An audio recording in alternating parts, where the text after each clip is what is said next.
want to thank everybody who's been tuning in to Tales from the Jails. And listen, we need everybody to do something for us. If you really like what you see on Tales from the Jails, you're really interested in what you see on Tales from the Jails, we need you to go to YouTube at Tales from the Jails and become a member. Subscribe as well, but also become a member.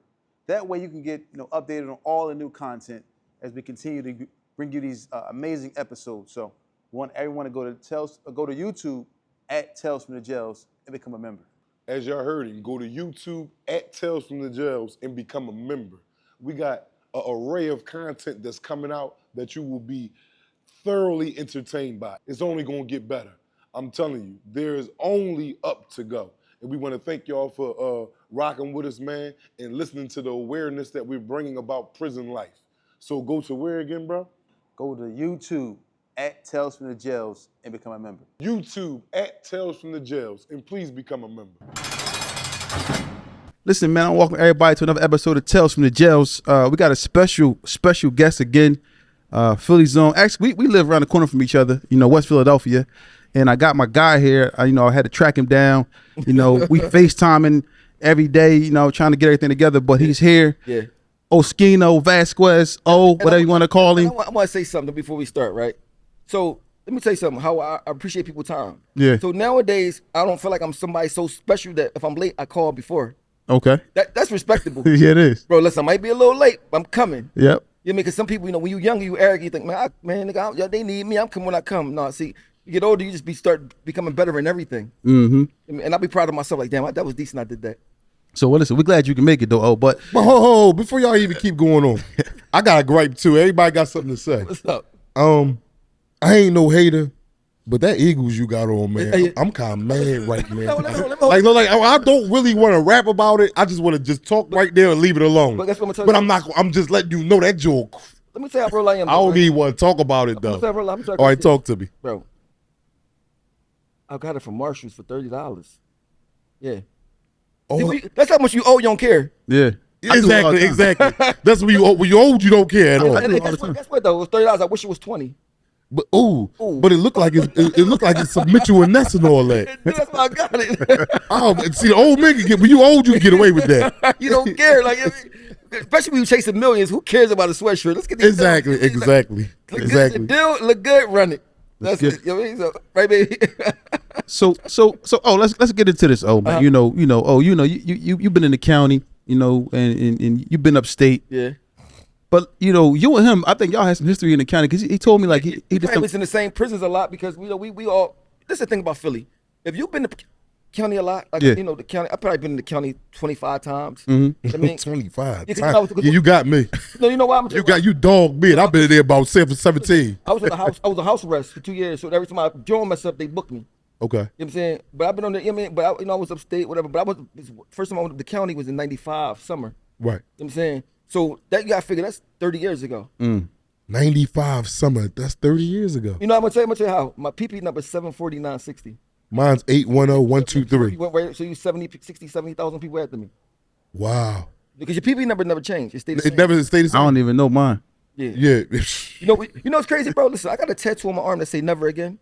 Like with a break in the chain, like I was never gonna go to jail. Mm-hmm. One time a CO said, bro, you might as well get that shit covered. You keep coming back to my never again. you come back 25 times. 25 times. I mean, but my thing is this, when you out here really trying to get to it and you refuse to just be poor and be destitute, you take risks all the time.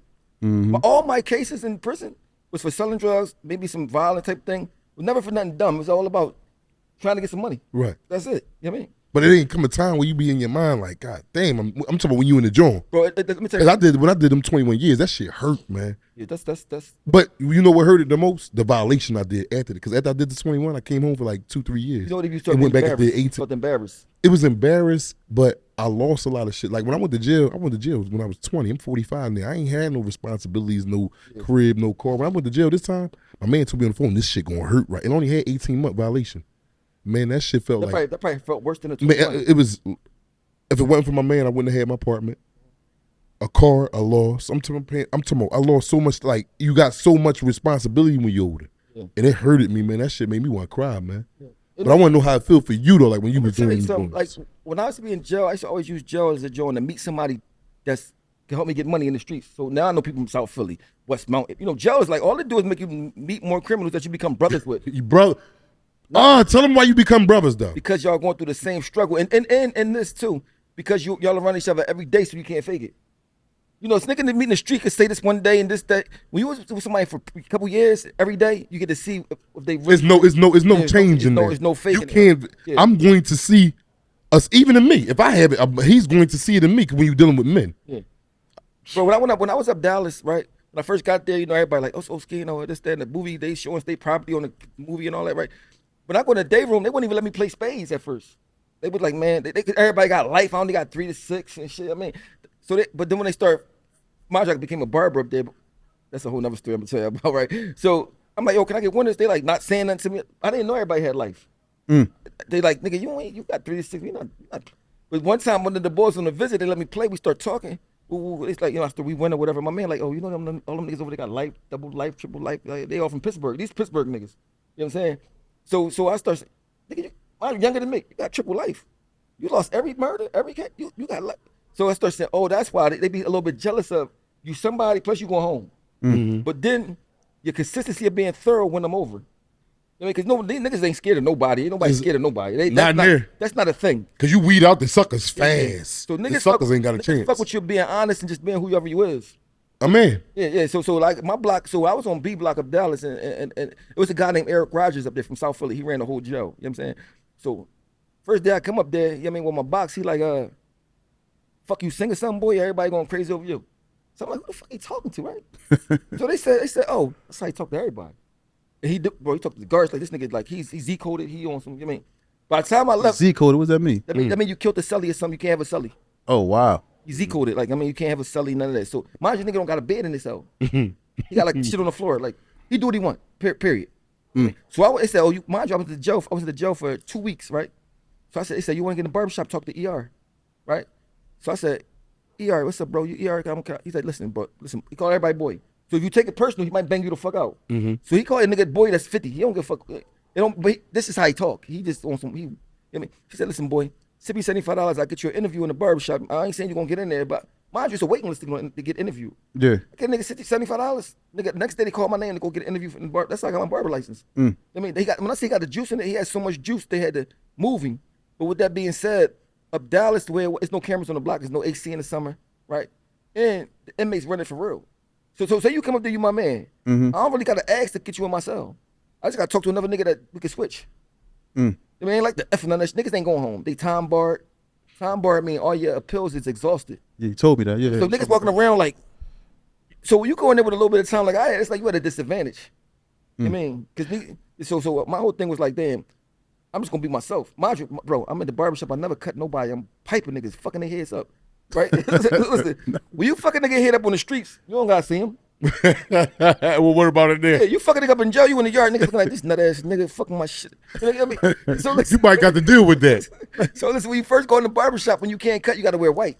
Oh, okay. So I had a boy named Preem. I'm like, listen, Preem, I'm gonna take him down, shape him up. I don't know how to do no fade, none of that. Don't ask me to fade. I'm gonna fuck you up. I mean, don't come to me with no fade shit. Like, I'm giving niggas pep talks. Like, listen, bro, I could just take you down. Even I don't know how to do shit else. My man Preem like, bro, tomorrow I'm not helping you no more. This shit around your ear, you know how you go around the ear? I had to get shit up here. You went over the ear. You went over. You pulled the ear down. You just went over. I ain't want to because I was scared to touch niggas' ear. Right? I mean, I ain't want to touch your ear and all that shit. Bro, I'm fucking niggas. Niggas looking at me, this nut ass nigga Oschino. Niggas calling home. He fucking niggas. I said, bro, I'm about to quit. You went over the ears. I've been mad as hell. Listen, nigga, everybody you cutting, benching 400. Been down since probably 92, right? You piping these niggas, right? Yeah. So I said, I'm about to quit. But only reason I ain't quit, that's the only place that got AC. Was In the whole jail, yeah. Whole jail, only the barbershop. So I can't. They gotta just kill me. I gotta keep this, bro. Oh, you like me, one of them niggas that needs some AC. You got, you got. I mind you, in the summertime, right? If you on the side with a parking lot, your window don't open. So you in a hot box, nigga. All summer. No AC. None. No fans on The commissary. fan is big.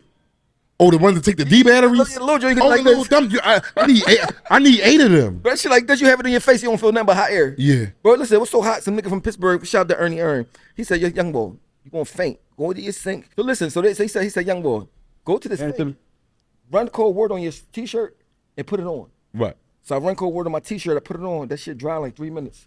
You gotta just keep doing that, keep doing that, keep doing that, right? But I'm not the type of nigga when I'm booked. You know how some niggas keep calling home like you owe them? I'd be so embarrassed that Not to cut you off. What you mean? Break that down, niggas. So a lot of niggas feel like when we put ourselves in the position to go to jail, whether we innocent, whether we did it or not, nobody owe us nothing. Right. That's all. Sometimes people be thinking like people owe you. I used to think that doing 21 years. My first 8, 9, I was one of them. But see, I think I ain't think like that because I was raised in foster homes. And shit. Me too. You know what I'm saying? All my life. Yeah. So then I went to St. Mike's. Then I went to Slayton Farms. I went to St. Vincent's. I went to Vision Quest. That one got certified in '95 as an adult. You know what I'm Okay. saying? So like my thing is, I'm so used to nobody doing shit for me. I ain't never had nobody to call to do shit for me anyway. So like it was some shit I always. I know I draw real guys that draw pictures and I mean even my last bid, even though I had the money, I still was selling pictures in jail. Seven pictures for a kite. You know what I mean? So like I'm just a hustler. Like I just feel like I just want to have my own way. I'm already embarrassed. I should be trying to send like $30 home for my kids. Like it's some bullshit money, but make you feel like you trying as a man because you already feel like you're less than a man. You know what I'm saying? Once you're a certain age. You know what I mean? So but when you do time in prison, you really can't talk to somebody that haven't been in prison because they won't never understand. Even if you tell them the stories, what it do to your psyche, bro. Like you start getting used to that shit, and it start not hurting you much as it should. So let me ask you a question. You said you did what? You had to do a 3 to 6. I just did 4 years. Yeah. No, it was something that you was on a run or something, right? Yeah. And you got explain this what happened when you got First of caught. all, I'm gonna give a real story. This nigga named Jimmy the Saint, right? He from West Philly. ICH. He was my old head. I hustled for him. And the city hustlers. The city hustlers, yeah. So they had the bricks. I used to bring him money, whatever. I looked up to him badly. I mean, I did a couple things for him. That's street shit, whatever. So he get caught with a brick in his crib, right? He go talk to the cops, whatever, the feds, whatever. For some reason, he just told him So he had a neighbor downstairs from him that he heard got shot 6 times and his cousin got killed. He tell his neighbor downstairs, I know who did it. Oschino did it. Mind you, I don't know nothing he doing none of this. I don't even know. So when this 2000, right? So boy, like I don't know if he did it. He said no. I'm telling you, he told me he did it. Show him a video of me and everything, right?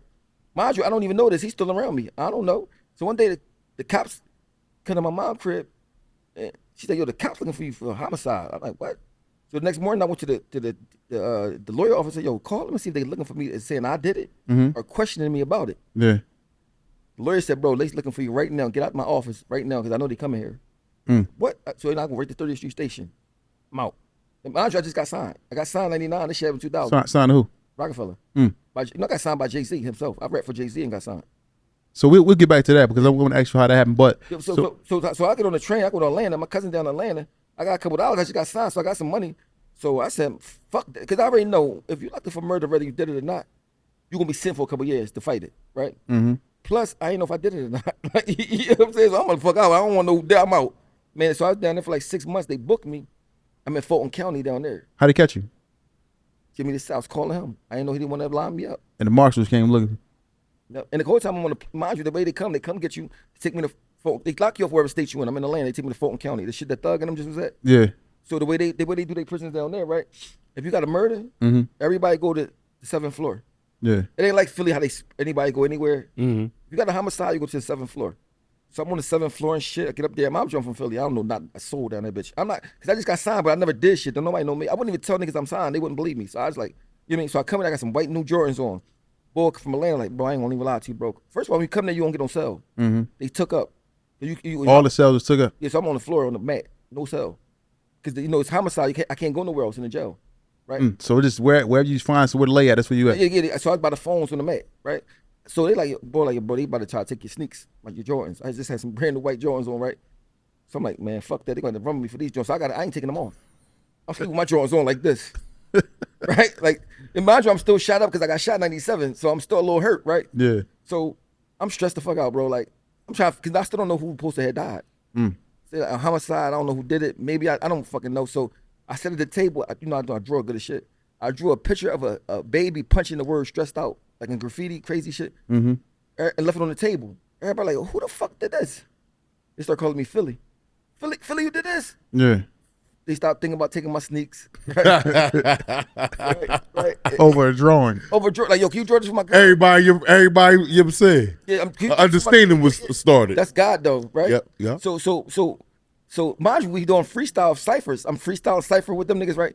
They don't know I'm signed because I never said it.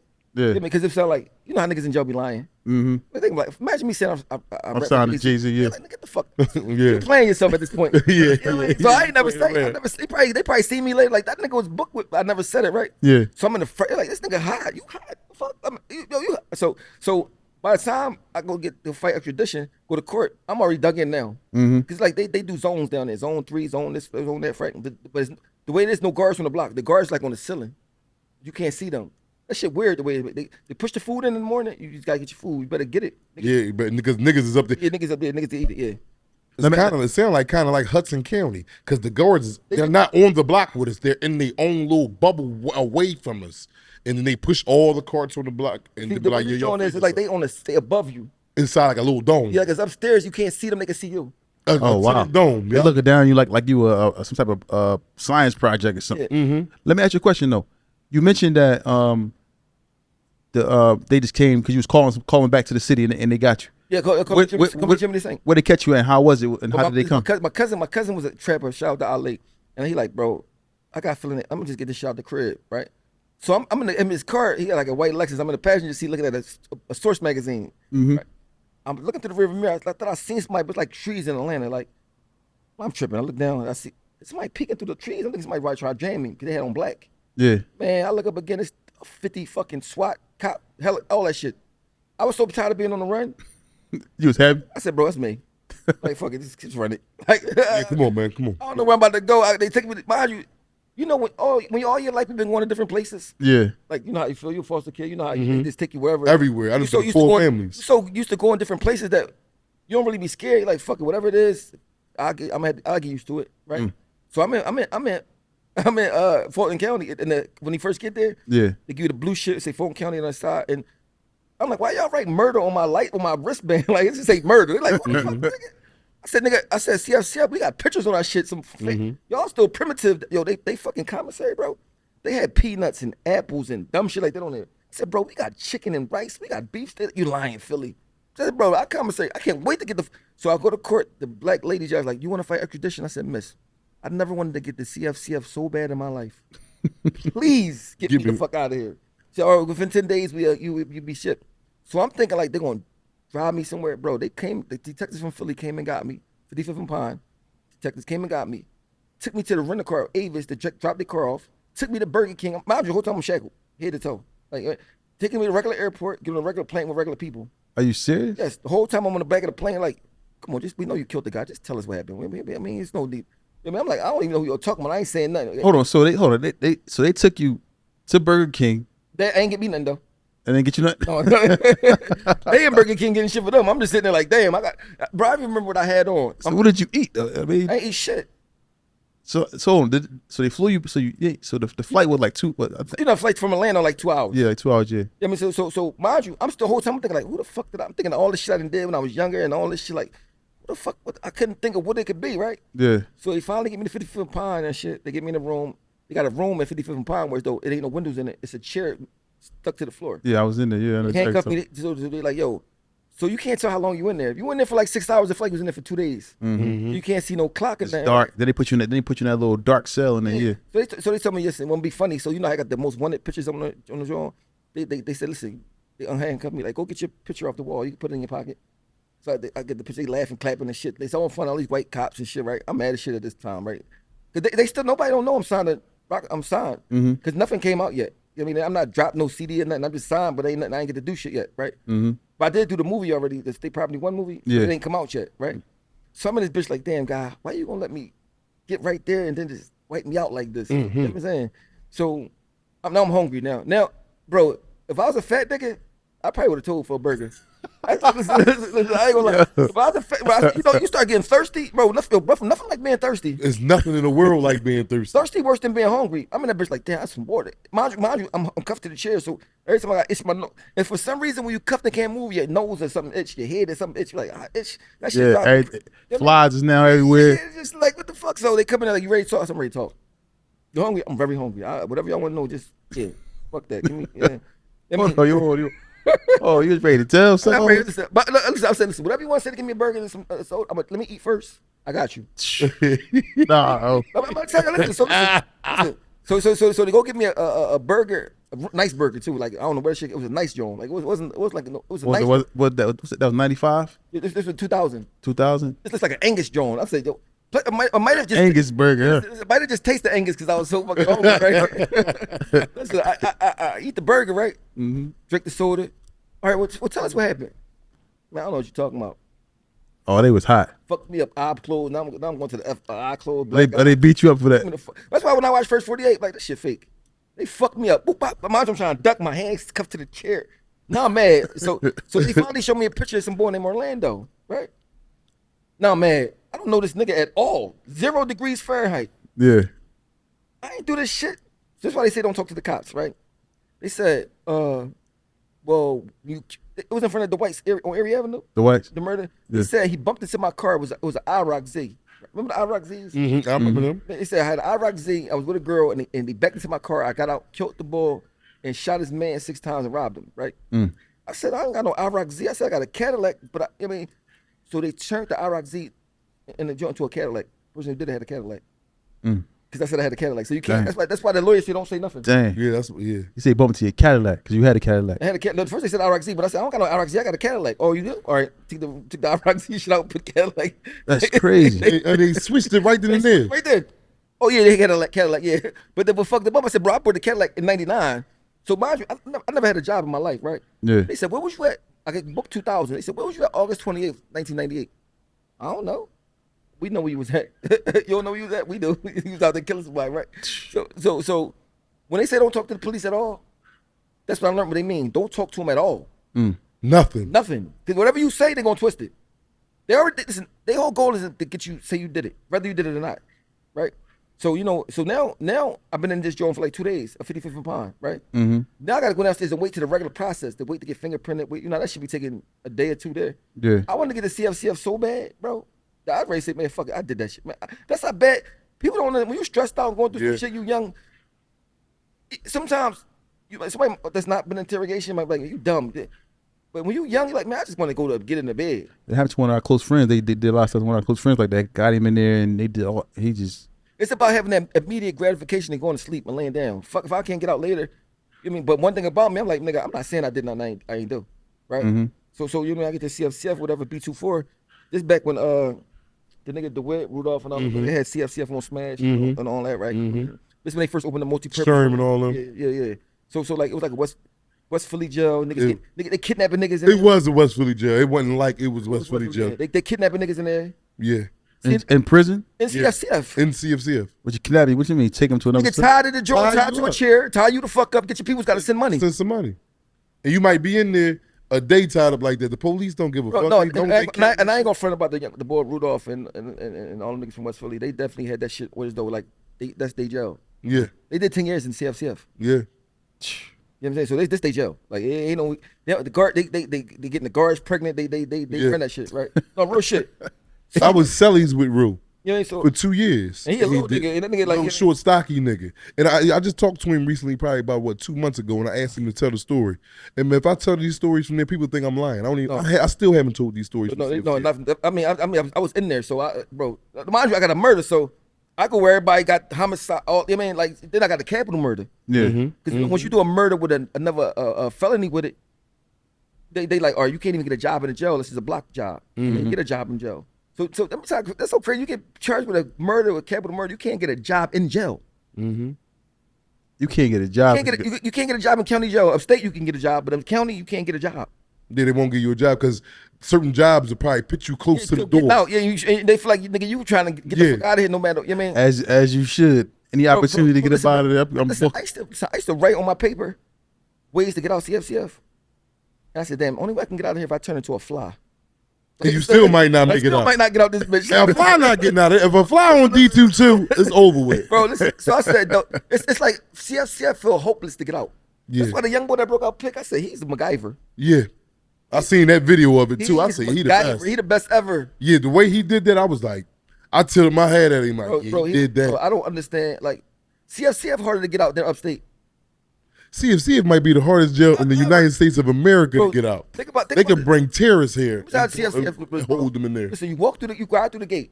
Right? That big gate that Big they gate, close behind shut it you. behind you. It's one door, they buzz you in, come in. Another door, buzz in. There's like a room you sit at 1st. Then you got to sit in this chair to x-ray your body. Yeah. Walk through, it's like 10 cells. You got to go through these 10 cells, right? Talk- Then once you pass that cell, it's just like a door. Everything a double door. Then there's another door. There's a corridor. There's another door. Then there's a then to wherever block you go on, there's a door. There's another door. Then there's another door. Am I lying? No, you not. Then you on the pod. And then it's another It's door. everything double door. And then your doors yourself. And you can't open one door without this door. Exactly. That door has to be shut for this door to open. So Now you gotta shut this door for that one to open. then the yard is a door. Yeah, I on forgot the about block. that one. Yeah. Then it's a gate on top of the yard. You can't see the sky. It's the gate. See if it's maximum. It's like, bro, I'm never getting out this bitch. I'm just let me send me upgrade before I got a better chance to get out. Yeah. See, a joint like what and Picklet the same. So I don't know how Young Mo got out, but like it's a joint with though you can't escape. Even if you had a gun, you can't get out. No. All they gonna do is lock you in one part of the jail and then come get you. Yeah, so like it's no, bro. You gotta literally get out. Let me see, 1, 2, 3, 4, 5, 6, 7, like 8, 9 doors. But hold up. Oh, you ain't even tell them about when you walking through the hallway, how they gotta buzz you through the doors in the hallways. And then they got a bubble Yeah, in the bubble, hallway, bubble like for 3 all- bubbles in a long hallway. Yeah. This after you get off the unit, get in the elevator, come down. Yeah. Where you going? Visit. Let me see. Bro, yeah, that's All right, bam. Then you gotta keep continuing down the hallway. You come to another door. Yeah, then you make a right to go to the visits. You go straight to go to the. You gotta get yeah. buzzed in that. Where you visit right here. Bang. See, house correction, you might like you could like damn. I could. I was over there. I could maybe get out of there. I mean, DC dirty, but I like DC. Not sound like Joe, but DC was the Joe and popping. For me, it was a dirty smoker Joe. That's a smoker jail for real, man. But I'm saying what I should do in DC, bro. What's the smoker with those? It's like niggas got petty crimes and a lot of dirty old heads that can't pay bail and shit like that. But I'm saying why I like to see DC. DC got a pole like that, right, with the phones on it. Yeah. I used to push my bed because it's like these dorms. I push my bed to the phone and be in the bed on the phone all day. Yeah. If you got a girl, you be boo loving like a motherfucker. Like, why you answer the phone? Like, what's up? You keep calling back because you can buy phone numbers times off with things. Well, let me get you. I give you $20. Let me get your phone time. Add your number to their shit. I got 10 numbers like that. So every day I got 15 times, 150 minutes I can call. So I'm in the bed like this. Mind you, you can take a shower, even though it's only 2 showers for like 40 niggas, and it's loud as a motherfucker. All night. All day and night. Cause there ain't no cells unless you on a hole. It's like a little dorm section, but it's a gate. Then it's all dorms. So it's like, say this room right here, this would be 4 dorms. All we can see each other, talk to each other, bars. Then it's upstairs like that. So bro, so it's a room like this, that's tall. That got about 400 niggas in there, loud as shit. I mean, and mind you, the TV be on, niggas they talking, arguing all night. That shit. If you can't sleep, if you don't like sleep, you're done. Yeah. You're forever. Bro, when I first got there, right, I took some shit called Cinequine. Yeah. I used to take that shit too. Bro, that shit, I took that shit, bro. I woke up, I was dizzy as shit the whole day. I I said, took that shit Monday, woke up Wednesday. yo, that shit, listen, I said, never take that shit, bro. I said, if a nigga just swung on me, I'm like, bro, please stop, bro. Please don't hit me no more. I can't, this shit. But then when they call meds, the whole shit empty out. That's every jail. Like 5 niggas still be there, you know what I'm saying? But the worst part about it, if you got kids or you got a girl, you're done. Yeah. What you mean by that? Explain. It stress you out. Yeah. So I went to jail as a young person without no girl. I'm in jail, it's fun. Playing ball, wrecking, starting trouble. You ain't got no problem, no worries. You know your girl getting, nothing like knowing your girl getting popped, because whoever she meets is better than you because you in jail is a loser. But you love her. Like, you be in that bitch. Listen, my first time I had a girlfriend locked up, bro, I said, I never felt my stomach hurt before. Yeah, he talk about that all the time. Go ahead. That shit be like, yo, listen, because you had all day to think about it, right? I remember some old head, shout out to OX. He said, listen, bro, let me tell you what jealousy is. Jealousy is when you thinking the best things that your girl doing out there, she might not even be doing it. So you killing yourself. You think she got getting fucked the best? She had the best restaurant. She doing.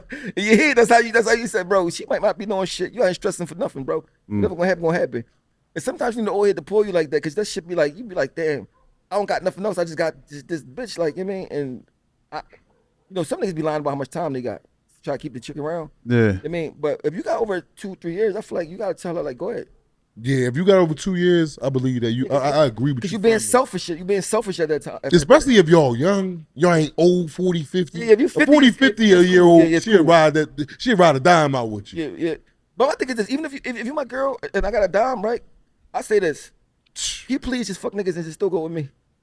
Yeah, that's the realest thing to say though, and she might say yeah. Yeah, fuck niggas and go with me though. You know When what? I That get was out- one of the realest things I ever heard. Yo, Fuck niggas. that's just, especially if you, because I'm a love bug. I'm When I just got my a love realist. girl, it's super, man. I'm a realist.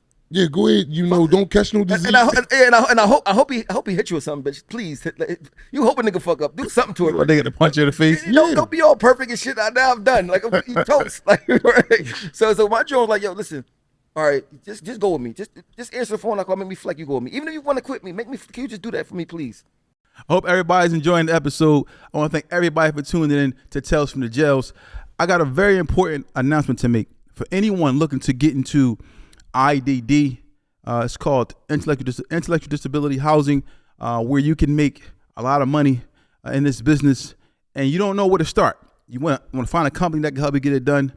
Contact TNS Licensing and Consulting. That's TNS Licensing and Consulting. Numbers are 267-534-5053, 267-534-5053. Call now. Don't wait. We can help you get started. We train you on how to run a business. We teach you from A to Z how to get started, so forth and so on. That's TNS Licensing and Consulting. Number 267-534-5053, 267-534-5053. Call now. You want to get into the business, but you don't know how to start. Everybody's saying you can do this, you can do that. I can show you how to do. We show you how to get it done. We train you, get you prepared to pass the test. Everything you need to do. Contact us now. You want to get into IDD, no matter what state you're in. You can be anywhere in the U.S. We get it done. That's TNS Licensing and Consulting. You want to get into IDD, contact us.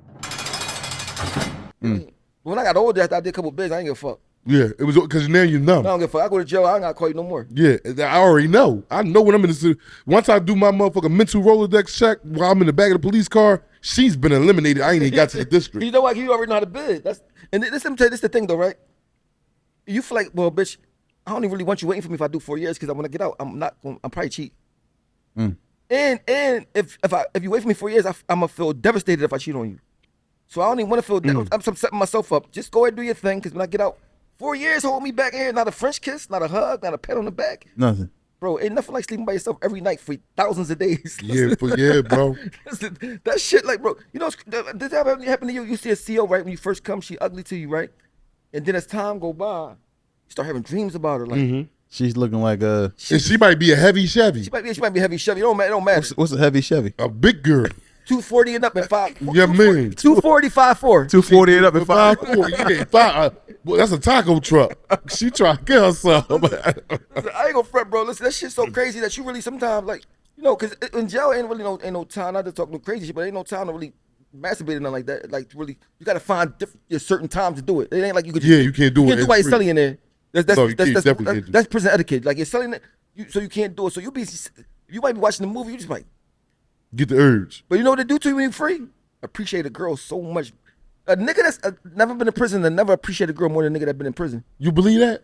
I know for a fact. I think I know that for a fact too. I just wanted to ask you. For a fact. That's a super fact? For a super fact. I think I believe you. You know what? Hey, I believe you. No, super I believe you, You know all what? day long. You know why?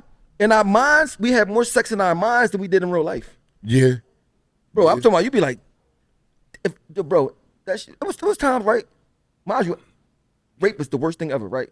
But it was times I was so horny in jail that if it was a riot in the jail and they raping chicks, I might would have got involved, bro. I'm like, damn, just keeping it. No, listen, just keeping it real. Listen, Man, this man is crazy niggas as can say hell. what they want to man. say, but you start having them thousands of days, ain't had no years.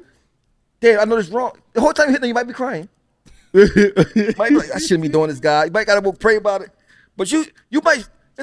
A nigga who say they ain't never, like, damn, like, especially if it's a guard in there, like, Dallas don't got no guards that's even worth raping, but, you know what I mean? But I just know CFCL, I mean, They got a bunch of nice guards in F. Camp Hill do too, right? But so when a man turned gay in jail, bro, he was gay already. He was gay before he came I there. don't care how much time he did. If you start liking niggas, you was gay already. Are you serious? So like so a person come off the street and go in there and turn into homosexual in there, that means he was Been gay. really? Sure. You know what happened was the perfect situation happened for him to just be the gay person that he wanted to be. Dallas called the Pink Palace. That's the gayest jail in the state on Pennsylvania. Really? Bro, nigga, listen, bro. When I first got up there, bro, went to the yard, niggas having picnics, singing to their lover. Nigga got the guitar on a blanket. Nigga sunbathing. Phone up. I mean, I'm talking about, and mind you, this is my son calling from jail. I gotta take this. Yeah, take that. Yeah. At FBI Chester. That's crazy. He called Yeah, me. that's what's up, man. It will be recorded and may be monitored. If you believe And we can hear it good, too. Please hang up and follow facility instructions to register this number as a private number. To accept this free call, press 1. To review, thank you for using Securus. You may start the conversation now. What's up, boy? I love you, man. I missed your call yesterday. But listen, guess where I'm at? Guess what I'm doing? I'm on a podcast right now talking about prison. Tales from the jails. And they can hear you. Assalamu alaikum. He said Islam alaikum, Muji. So good. Listen, now, tell him how much time you got right now. I got 20 to 40. Close in at 7 years. Mm-hmm. So like, Where jail he at? yeah, he just got moved to Chester. Oh, okay. But what jails you been at so far since you been booked? I came through. I stopped at Phoenix. I stopped, went to Kentville. There for a while. Smithfield. I came out of there with the Rockview. Now I'm at Chester. And you see, he got 7 in. Yeah. Ask him if he can explain to us his mind state now, like before going in and now being in there. Can you hear him, Muji? I don't think you hear it. No, I ain't hear him at all. He said, what's the difference? What's your mind frame? The difference in your mind frame from when you went in there until how you feel now? You know, a lot of it, like, before I got in this joint, like, you know, like, I feel like I was, like, the roughest and toughest, as bad as you mean, and, like, nobody could really do nothing. I had all the answers. But now I'm doing time, going through trials, tribulation, and error. I see that, like, I got rid of my pride. I don't got a problem with accents. Like, a problem with, like, you know, like, I took away, like, the arrogant and the nonchalant, took that stuff away. And it helped me, like, prevail and grow, you mean? So I definitely grew up in this joint. Actually, what was the hardest transition for him to make? I mean, I know prison is a tough transition, but what was the hardest adjustment he had to make being behind that wall? He said, what's the hardest transition you had being in prison? Like the hardest transition is, I'm gonna say, like, knowing that it's the way, knowing that it's the way out, but you can't figure out how to do it. Wow. Because it's like you be like, a lot of stuff they did was like wrong, or stuff that was like illegal, whatever the case may be, and you can't articulate it. That was like the hardest transition, because it's like, I feel as though sometimes I feel like I'm an inmate in prison, whatever you want to leave with, you feel what I'm saying? Right. You feel me? I'm just in this joint, like, you know what I mean? I'm gonna tell you something though, like, from being a father, right? Yeah. So no matter what you say or admit, even if you wasn't directly, you always feel like you could have did something different or it's your fault. Yeah. I mean, and then me and my son was beefing. He in jail. We can't even beef right because I can't talk to him that much. Mm-hmm. But since Muji, when we make up, Muji? Like, I know this before I came down. I've been down here for almost 6 months. So I'm gonna say probably like end of February, March, like somewhere during Ramadan, something like that, like before Ramadan, like March-ish. So, but now, like, bro, mind you, we've been tight. Mind you, on the streets, we ain't had no beef at all. We was tight. I mean, but it made us both grow as a father and son. Yeah. You know what I'm saying? So, like, the way we love each other now, it make it bittersweet because now when she was home, because we could be doing so many things. Right? Exactly. Now the relationship is like it's tight now. Tighter than it ever been. I mean, before he was younger. You know what I mean? Now what you 26, Muji? Yeah, I'm 26, yeah. You know what I mean? So like it's like I mean, This is a call from you got 14 years left to his minimum. Correctional But Institution. it's crazy they call it right now. This call is subject to It's crazy that he call it right now. You know what I'm saying? Yeah. But it's like I mean, but I'm just glad that he don't got wills. Exactly. So he going to get out one day. You know what I mean? And Muji, you talk to the young people that's going to hear this. I was gonna ask you what advice can he give the youth? But before he answered, how old was he when he got sentenced? You got 19. 19 years old. Mind you, had just did some time with Glen Mill. And got 20 to 40 at night. This is how real it What's is. the deal? They don't care about you being young, 18. They don't care about that. What's the deal? 20 to 40 at 19. I hope they listening, man. They giving it out. What you say? Tell him I was 20. I just turned 20. You was 20, but you already was down for like before you got the time for like what, like over a year. Yeah, like I got locked up for I was 20, but the case is from when I was 18. But he still was okay. So what you want to say to the young boys that's out there wrecking and I mean and all that? 'Cause you know a lot of that South Philly stuff don't never end, and the young boys are they just catching wreck and not understanding what the consequences is. What you got to say to them? Just say, like, don't believe these people that's out here and that's rampant and never been through it. You feel me? When you come through these joints, man, like I went through it. I mean, I was 133 pounds and smaller. You feel me? Going to war because of stuff in the streets. But if you did or didn't do it, it doesn't matter. You feel what I'm saying? You got to stand on everything. Like, the saddest part is that you can die in these zones. Don't think because you in jail, you can't die. Niggas be playing with knives in this show. You can check out whatever the case may be. You mean? This is a call from Pennsylvania State Correctional Institution, Chester. This call is subject to recording and monitoring. You on this joint, man, and you be thinking loyalty is thing until they give you the dub 30, and you calling niggas for money, you calling people check on stuff, and you get nothing done, and everybody forget about you, and then your homies see how they been felt. It's like, and sometimes it'll make you realize the hatred, and they don't tell you this stuff when you know you hungry, you 6 hours away, your book slow. You mean like cable dude, you ain't got nothing jumping, nobody coming to see you. Like that shit real, man. You got to stand on everything. You feel me? So I say that to say, man, like prepared, man, because I was like that. Well, it ain't gonna be me, man. Like I ain't gonna be me. Everybody around me serious. What? How many friends? Everybody get locked up. They miss their kids, their girl, their dad, their mom. He got me ready to cry, man, because everything he's saying is like waking up memories that I'm trying to bury and you can't bury him. Ask him how many friends you had when you went in to how many friends you got now that he in there. He said how many friends you had when you went in and how many friends you got now. I know some of his friends went to prison with him. Yeah, like that's what I'm saying. That's what I said. Like some of them is, I mean, it's upstate with me with more time than me. You feel what I'm saying? Some of them home, and it's some that we don't see. I mean, due to disagree. Agree to disagree. You know how that go. You mean, but I have a couple ones left that do what they can do for me. I mean, I can see everybody's blessing or everybody bad, but a lot of the ones that I did like love or confide to the top with me. It's crazy. Some of my best friends is people that not from my neighborhood. People you met in there. And He said people you met in there. People I met in here. People that's not from my neighborhood. That's my best friend. Like it's old lady that went home, man. We met at Rockview, LB Blue, and he met him at Rockview, man. He went home.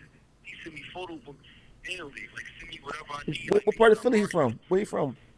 He's from North. What's his name? Ask him What's his name? He said his name LV? Yeah, LB, Lil Boo. Or Lil Boo. Shout out to Lil Boo.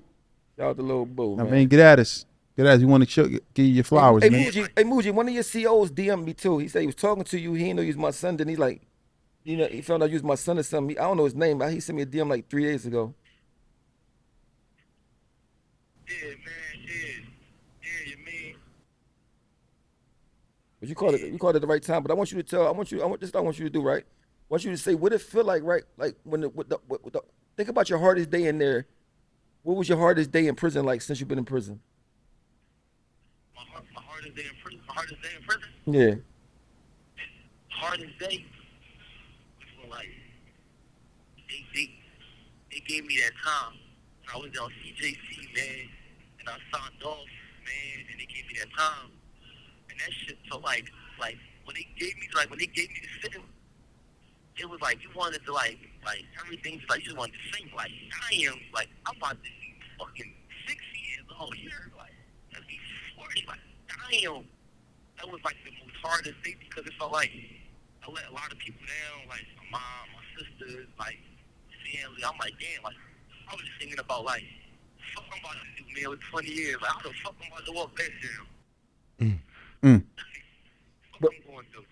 But But I told you, but to see how the years click by fast, you know, when you're younger, you can't really picture 20 years because you're only 20. But now, then when you go upstate, you see a lot of niggas got more time than you, so it make you feel like, okay, at least I got some rhythm at the end of this dark tunnel. You know what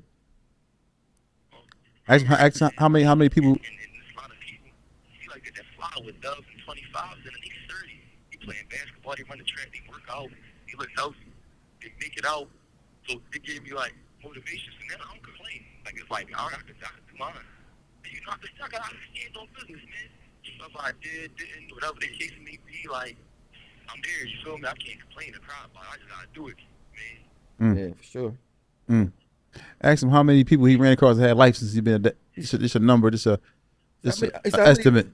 Well, I know how many people he said you since you've been down that you ran into that had life. I know I could answer that. But yeah, go ahead, tell him, Muji.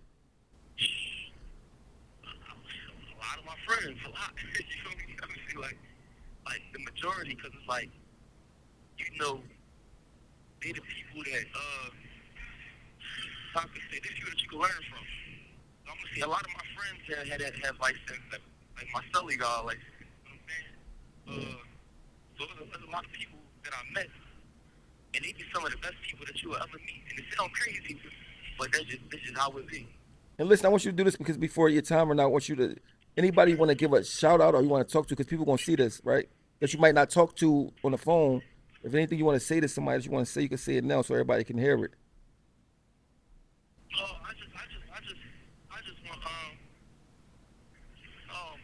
just want I just love who support me. You feel me? Yeah. Whether I know you personally, I don't know you. You feel me? And feel free to anytime tap in with me. You know, my page. You mean, kiosks, anything. You mean, like, you know, I give advice. I take advice. You mean, like, and that's all I say, man. I support me. You mean, that's it. Let me tell you, like, this is the idea I got, right? Because they got a podcast that talk about, you know, prison a lot, whatever, right? I'm gonna give you my man phone number. This is podcast. So maybe y'all could do a drink where you call up every so often, Yeah. and could get whatever you got going trying to do or want to promote or give advice or talk to the youth. Yeah. And I mean, and y'all could just work something out, talk whatever you mean. So that's something, you know, little stuff like that can mean something to give you an outlet, something that can take your mind off what you being in there. Mm-hmm. You know. But you know, I love the shit out you, so you know, so I still the nigga my twin, bro. I know. I seen him. I saw. I'm actually on Instagram. I saw his joint. He on the joint talk once I had the kufi on and all that. I seen it. Yeah. So like you mean, you mean, I mean, you see, he Both of your sons look just like you though. yeah. So I mean, one of them look like you when you was a young boy, and he like you like now, like you like grown man. Yeah. So like, but this is a good outlet for you, Muji. So you know, I know what you're trying to do with the nonprofit. You're trying to do this and that. This is another plug for you that you could talk, get whatever you're thinking out into the world. You know what I'm saying? I mean, and then you know, so like even if you know, 'cause you gotta think about this, bro. In prison, $500 could last a month, 2 months, right? I work with 6. You know what I mean? So like I work it. So if I could find a job for you to do something that you could do, you make some money, make you feel like you like not a burden on nobody. Right. As a man, you feel what I'm saying? And that's what I need, because you know, like, I mean, I said I ain't got no pride, so I'm with it. Yeah, well, I'm gonna see some money when I finish this anyway. But I'm just saying, like, I mean, this is the thing. Like, I just want you to have a voice. I'm gonna send him something too. Yeah, because I don't want you to feel like, well, you know I'm your dad, so you know that's a plus. I mean, I'm just popping. But listen, it's like, no, you know, it's crazy because the man talk, right? Yeah. The way we are now, Mm-hmm. it make me sad that he's not with me right now. And y'all can have that relationship. We could be outside hanging together. We could be, you know what I'm saying? Every day, could wake up and come get me, come where I'm at. We could probably live anything. You know what I'm saying? Yeah. So, but I'm glad he's alive. Yeah. You know what I'm saying? And I'm just glad he's alive, and I'm glad because a lot of people don't have fathers. Not at all. I don't. You know what I'm saying? So I'm glad. But I had to learn him, and it was worth me learning him. Because you know, nothing like having your son. Because that's your son is just, you can argue with your son, but it's still gonna be your son. Yeah. I go mine all the Can't time. undo your son. And you can't. Yes, a son can't outrun it. He can be mad at his papa all he wants. It's still gonna be your dad forever. Yeah. You know what I'm saying? So, but when y'all doing good and y'all can make changes in other people's life, and maybe even see other sons and their dad, even if it's through prison, 1 minute left. it could be a powerful thing. You know what I mean? Yeah. So Mooch, any last thing you want to say? When I'm gonna call that, when I finish this podcast, I'm gonna call you shorty and send her some money. All right? Yeah, I got something for him too. I love you, man. I love you too. And, I got a son I want to tell you too. I had a legal call today too. For real? What time you gonna call me tomorrow? What time you gonna call me tomorrow? You hear me? Yo. Damn, that's the thing. Like, I mean, that shit. Yeah, that joint hurt, man. 15 minutes. That joint hurt me, man. Yeah, bro, That hurt me just bro, down I here. lost my son. He got 20 to 40 at the same time. I mean, Yeah, that hurt me, man. I ain't gonna lie. That's for me. that's why a person don't know what you're going through. Yeah. So my thing is this: if I wasn't a fighter with the attitude I got, I won't make it. Mm. I got shot 1,000 times in the streets and all the murder and all this shit. But when it happened to your kids, it hurt way more worse than it happened to you. Yeah. Way worse, bro. I mean, when you not sure if you're gonna be alive when your son get out. You know, I want to say something. You know, I can hear it in his voice. Like, you know, like sometimes things be cloudy when people on the streets, but who he really is who he is right now on that call. Yeah, that's who he really is. Raw. Yeah, the raw. That's just, so whatever issue people might have had with him or whatever. But this what happened. So he they interviewed him from jail. Mm-hmm. He said his grievance that he had with me on the interview, right? And he never told me this to himself, right? So I was mad at him. But I'm a type of father, like, even if I'm mad at my son, I'm not gonna say it on this joint. I'm gonna go talk to him first. I can't wait to talk to him, right? Yeah. So we screaming, hollering, arguing, whatever. Mind you, my son think he's got John Gotti. Like, he really like, you doing whatever. But I'm the same. He like the same as I was. You know what I mean? Mm-hmm. So we had to sit and had to put our pride to the side, ego to the side. And I told him, I said, bro, listen, I love you, man. I love you. All right, whatever I did wrong, you feel like I did wrong for you, let's talk about it, fix it. Mm-hmm. And we did that in one 15-minute call. And after that, I feel like, you know, you can have a mad at somebody or feel some type of way about something. It's having a load on you that you don't even know. Until you get off, you're like, damn, I feel so much better. Yeah. I feel so much better. So now you call, I'll be like, if I miss this call, bro, I'll be like, damn, I call this girl, like, yo, call me. Like, I mean, I feel like, when I miss this call and I see I missed the call, Mm-hmm. I'll be feeling like, it be giving me anxiety. Mm-hmm. Yeah, I was upset with my brother one time, man, because he had did some stuff, and I was like, I was honestly not answering the phone for him. He's in prison, and I didn't answer the phone for him, so I had to check myself. Like, he just going through whatever he's going through. That's just him. So I just decided, I'm just gonna answer. You know, and I had to have a conversation with him. He younger or older? He's younger than my younger brother. So I had to have a conversation with him, and then after that conversation, but I always got to reroute him. But I felt in myself, I was feeling like I'm on some nut stuff. You know what I'm saying? I'm upset with him because something that he did, but I gotta still answer the phone for that man. Yeah. Plus, nothing like, I'm gonna tell people this why I act how I act, right? Nothing worse than you not liking yourself. Mm. It don't matter if the world don't like you. If you like you sometimes that's all you got, and that's all you need sometimes. Yeah. Everybody wanna be liked. But sometimes you can't be liked. Mm-hmm. I mean, so some people not be themselves to try to be liked. Yeah. My whole thing was always to like myself. So I can't do certain shit and still like myself. Mm. I mean, because I'm hard on myself. I did some nut shit. I told my man, I said, bro, if I was a rat, and I told him somebody before, I hate myself more than the streets hate me. But the one thing I would do was own it. I told, man. I shouldn't have told, but they questioned me. I folded. Mm. Niggas can't say they told and they folded because I don't understand why. I heard somebody say something. They said it was like, if he work out and he a snitch, then he a gym rat, and that joint had me cracking up. I'm just saying, like, but people don't wanna accept their flaws and their faults. You know what's crazy though? Once you own it, nobody can say nothing to you about it. If you come out and see, you know what? Because it's people that come out and say, I told, man. You know, I heard stories about people in jail, and like, I told, man. You know, so. Oh, I know plenty of them. The boy like that. Baby brother.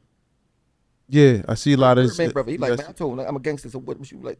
Mm-hmm. You know what I mean? But it's almost like how Eminem used to do when he's the battle rap. He said everything about himself first. Yeah, I'm trailer trash. So once you say it to me, like, I already said it. You can't say that about me. So, but some people, when they told, they hide out. They so scared about the backlash. Mm-hmm. If you come out, I told, man, I shouldn't have told about it. People start like, it's like you beating the dead horse after he already said he told. Mm-hmm. Yeah. You mean, all right, you told, or you folded, whatever. Because you could tell and still be a killer. Yeah, I know a bunch of them too. My thing is, my whole thing with people that tell, you put somebody in jail that should have been in jail, so you should hate your own self. Yeah, you selfish. Yeah. That's just it. Yeah, you selfish. Person who tells And you'll is do a anything. selfish individual. And I think you'll do anything. If you're looking for home care for your loved one, it's a company called Kari Home Care. They have the best customer service. They provide the best aids. They provide top dollar pay. They do everything that you need for your loved one. If you have a loved one that's in need of a home care, they can assist you. contact them now for best pay, your medical, dental, 401k, vacation pay, all this stuff. You contact them right now, and they'll be able to help you. Their number is 267-666-2568. Call now. Kyrie Home Care. Ask you a question. I'm just going to rewind a little bit. How did you feel when your son signed that deal for the 20 to 40? I was happy. Because he was looking at life. Yes, and that was my fear, never getting out. Because he never was in jail for a long time. He never was upstate. Did you talk to him about that? Yes. And I said, bro, first the deal was 35 to 70. Then with the 25 to 50, he kept saying no. I mean, but they really had that. But then the boys started telling whatever. Oh, somebody told on him. That's why I hate rap, bro. Somebody told, people told on me stuff I ain't even do. Well, this was this Code D? Somebody? He went to Code D. They had no evidence on him, none of that, right? But I told him, I said, bro, if you did it right, get punished for it now. Instead of when you die. 20 years is a long time, but if you was out here, you probably would have got smoked. And I don't think I could deal with losing another kid like in the graveyard. I don't think I can make it. I almost ain't make it just now. You know what I'm saying? And I lost my son. He had a 1-month-old daughter. Yeah, I know. I was seeing a lot of times on Instagram what you take. She just turned 5 August 28th. You know what I mean? So let me ask you a question. You know, just speak about that.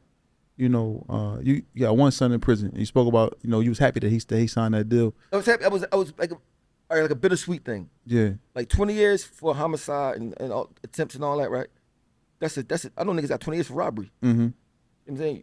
And you 20, so no matter what, 40 you good. You gonna live. I mean, as long as God forbid. That's his eligible for parole. Yeah, 20 years. Yeah. Yeah. So even if you don't make it the first time, I'm 47. Like I mean. Yeah. So you know what I mean. And you're gonna be in shape. You working out. You still got life in you. You eating right. You not partying. You praying every day. You running around the track and doing calisthenics. That's all you talk about. That I be doing this. I do that. I mean, why not husky? I said, bro, you got my genes. You ain't gonna get husky till you get like older. Like you know what I'm saying. So metabolism slow down. Yeah. So like, but he call me every day.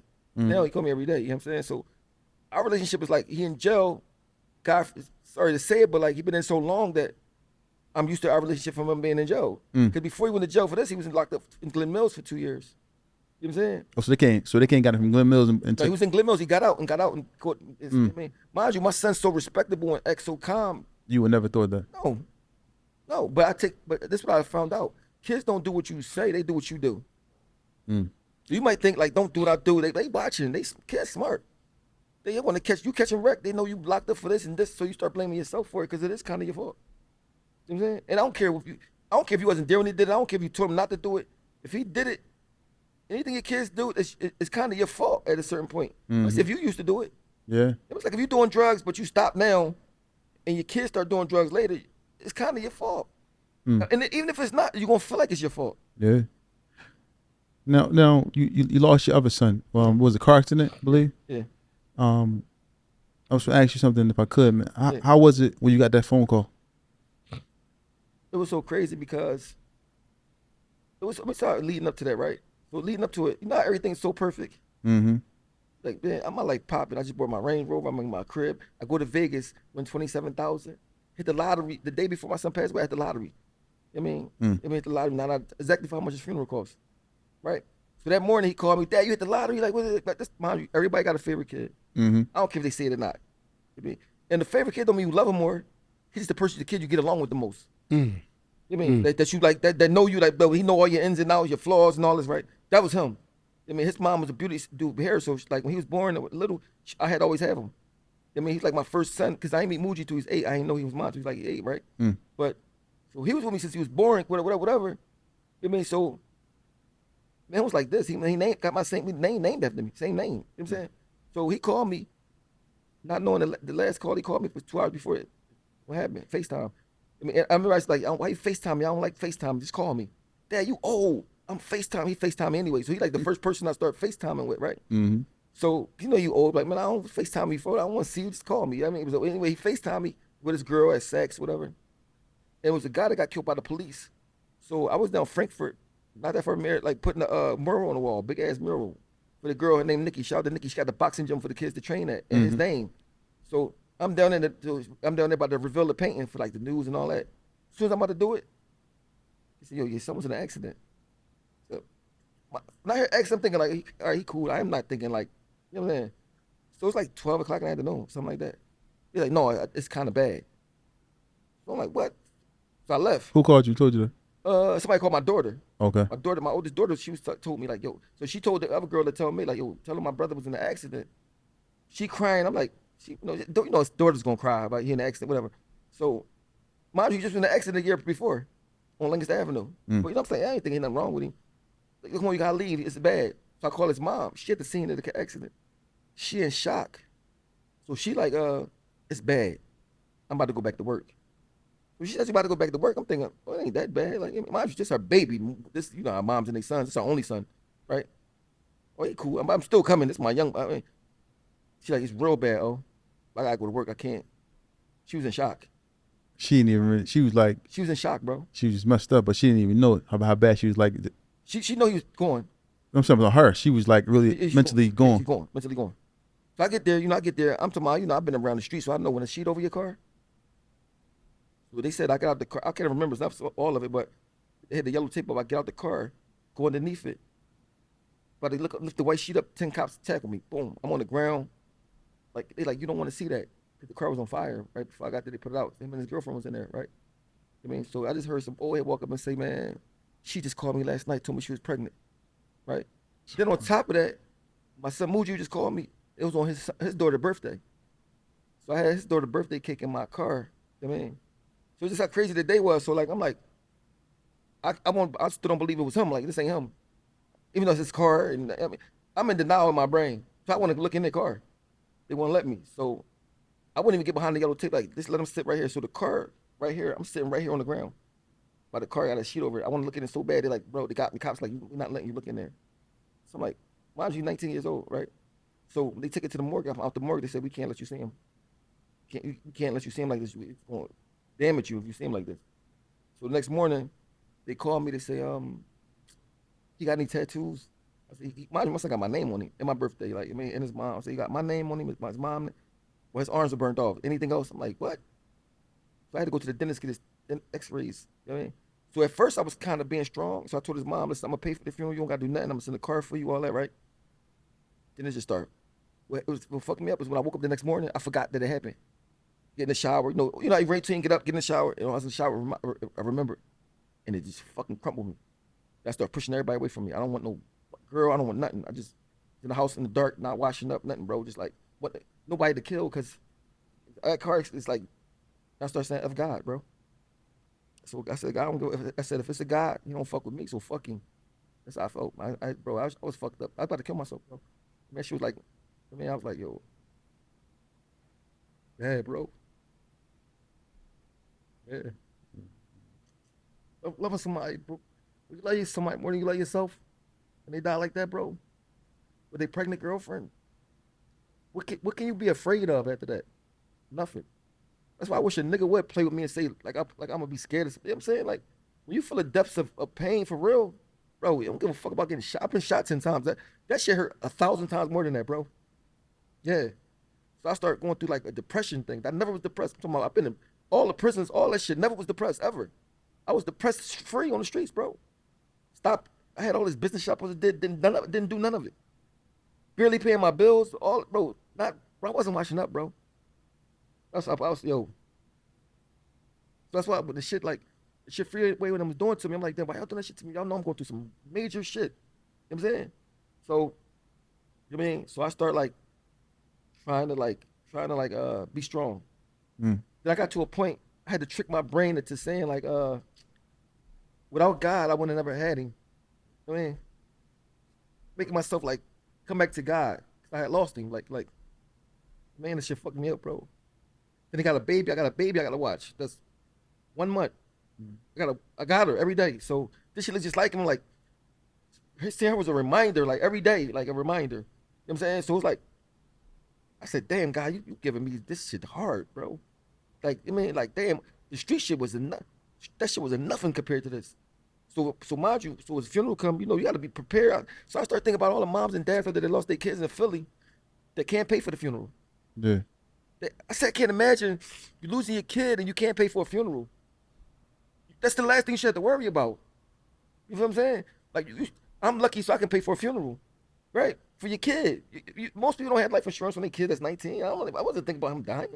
You know what I'm saying? Yeah. So I put him in the ground, and They said, oh, you was in a hole, because I was in a hole. They passed him to me. Mhm. I mean, and I put him in a hole, and I was telling them, yo, if you could come to my dreams or come to me, I won't be scared. If you're a ghost, just come to me.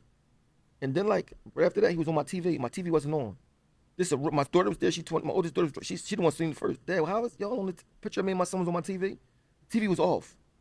We're like, how the fuck is this picture on there? Right? Then it just faded away. I said, I'm so glad you saw this. I think I'm crazy. Then right after that, this blue bird started following me. Like, I'm talking about blue jay following me. Everywhere I'm talking about. I've never seen one of them in my life, ever. I'm in Miami, in Philly to Miami to back to Philly. Bird followed me like 3 days, just like, follow me, bro. And I got it on film it. So I'm like, people gonna think I'm crazy, right? So my thing is, so people might not know what you're going through because you don't wear it on your sleeve, but it's inside you. It's almost like to the point that if I die, I'm cool with it. Like, it ain't a thing for me to want to live a long time. I'm trying to find him. You know what I'm saying? Like, he was the reason, him and my daughter, my oldest daughter was the first reason for me to not give up on life. My whole life was dedicated to whatever I got, I'm gonna leave you some bread so you can, because he was the glue to all my other kids. I mean, he the one that's like, I mean, he know, I mean, so when I lost that, I lost myself, and I'm still ain't all the way find myself yet. You know what I'm saying? So that shit, like, it be on John, like, I mean, like, so I always had talk to people like, you never know what somebody going through. A person could come kill everybody and don't give a fuck about the consequences because he already went through the consequences. Prison ain't no consequence to losing your kid. No. Prison is like prison. All right, when I go to prison, I'm not gonna get no coochie. I'm gonna eat some bad food. I'm gonna be sad sometimes, but you know, he'll tell you, if 7 days out the week, 6 of them you're not sad at all. At all. At all. I didn't adopt it. Bro, at all. And it's a lot of 7 days I was good. Listen, tell me The whole sometimes, 7. bro, you know what's crazy? Sometimes you'll call home, and the motherfuckers be sad at home, telling you they problems. You and this, hey, you bringing me down. And this bitch, Yeah. I'm about to go gamble. I'm doing. Jail Right. is not bad every day once you institutionalize, which is a terrible thing. Because it should That's hurt. big. It should hurt every day. But there's the times I was in jail like, damn, I shouldn't be this comfortable in jail. But once you go, anything that a human go through a long time, you're gonna get adapt to it. Adapt to it, yeah. It's not gonna hurt no more. But when your kid losing it, you never adapt to it. Bro, I'm in Macy's one day in line. I'm in Baltimore, and I just smelled him and just started crying. I felt embarrassed and weird. Like, everybody like, what the fuck is wrong with Ball? Right? And I said, damn, I'm thinking I'm over it. I'm going to see a psychiatrist 5 days a week. You know what I'm saying? And then it make everything else hard in your life. It make you being with a girl hard.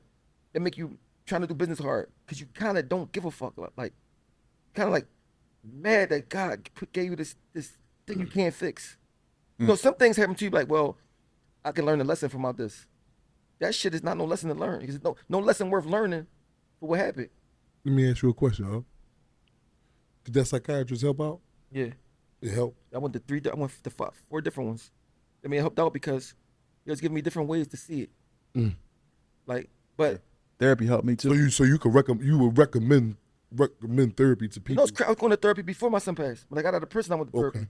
Because I started saying, like, I keep doing the same thing over and over. I keep saying I'm not gonna come back to jail. I keep coming back to jail. Yeah, man. Sometimes people be expecting you to be able to endure so much. Like sometimes you have that persona, whereas though like you said before any of this happened, you got that persona like you know like that you can handle everything. And I thought I could. And everybody just be coming at you like, yo, it is so much. Then that was like the icing on the cake. Like, I don't got no mom. My dad died in front of me when I was 12. You know what I mean? I don't got no mom. My mom, she I started talking to her now like a little bit, but my mom, we don't really know. You know what I mean? I'm just really out in these streets. So I used to get booked when I was a young boy. I ain't nobody coming to visit me, coming to see me. I ain't even expecting none of that because there ain't nobody to come see me. Yeah. I mean, so that's why I went so hard to become successful, because I know if I don't make it, I'm gonna be in this my life forever. Like, it ain't no saving it. I used to get out of jail and I had to do robberies right away. I used to get out of jail. I used to do robberies with the ankle bracelet on my ankle from the buy some Timberlands. It wasn't like no big robberies. I might rob Annie's, Poppy store. You know what I'm saying? But you don't even want to. Like, damn, I don't want to rob this store. But I got to. Gotta rob this store. I mean, I ain't got shit. Yeah. So imagine you turn 21, you get money. What it do for you? People won't imagine how happy. I felt so crazy that it was sometimes I used to cry, thinking like, yo, this can't be real. Mind you, not even no millions. I'm talking about a couple 100,000. Yeah. You feel like, damn. This was the deal with Jay-Z? Yeah, you know, because once you get a nigga that's been through the trenches, any type of leeway to hustle, it's over. He gonna make it happen the rest of his life. That's it. That's all I need was a little spark. I don't. That, I mean, so I'm like, damn, I can see light. I can take care of my sister. I can do this. I can do that. I can take care of my kids. I could. I mean, so God to give you some good stuff, then He give you some bad stuff. But when something real bad happen to make you the first person you blame, when you can't blame a person for doing it, blame God.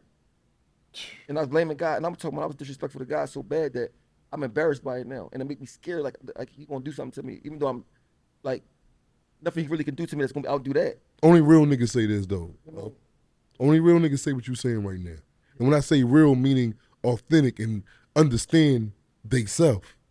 And for you to speak that right there, that speak volumes of the man you are, man, because I feel the same way. I done been through trials and tribulations, and you're not gonna blame God unless you went through a hell of a adversity. You're not gonna blame God for breaking your foot or toe. Bro, I put a post up saying "fuck God," bro. That's all. Like on Instagram. That's when they know I was going. They know I was going. That's I'm gonna it. forgive you for that. I don't know. Yeah. But He know why I said it. I said if He made me, He know He made my son. He know how much I love my son. God more advanced than me. So I know He understand why I said it. I was wrong for saying it, but He knew I was gonna come back around. But at the time, I was on and I meant it though. Everybody like, take it down. Fuck no. Fuck that. Even if he exists, he don't fuck with me. You mean my son died, my mom ain't call me. You mean that hurt me real bad. You mean Your mom? Yeah. She ain't call you? Or she ain't know? Or she just say? I guess she don't. I guess she don't.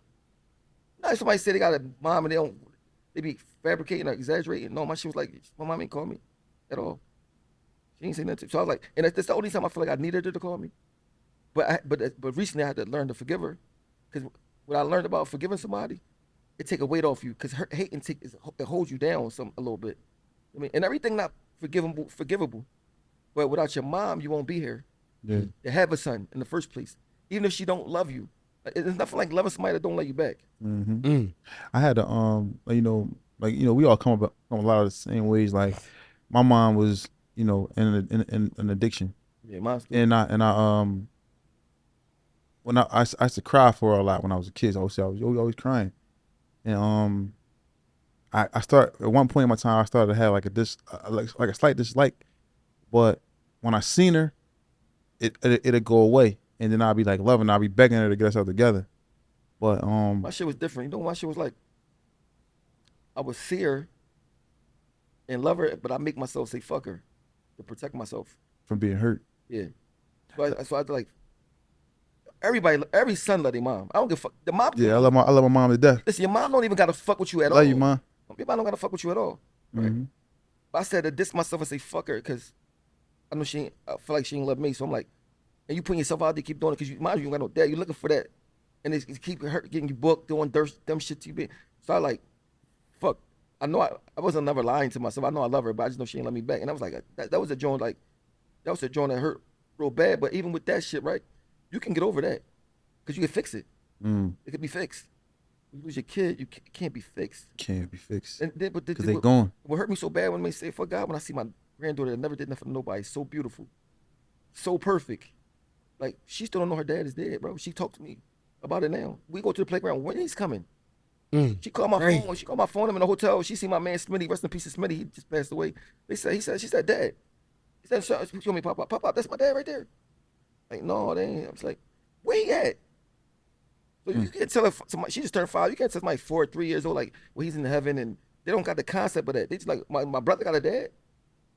Where my dad at? She know how he look, because she know exactly. She see his face. She know, and that shit be like fucking you up, bro. I mean, so it's almost like, it almost make you invincible though. It make nothing can hurt you no more, unless you lose another kid.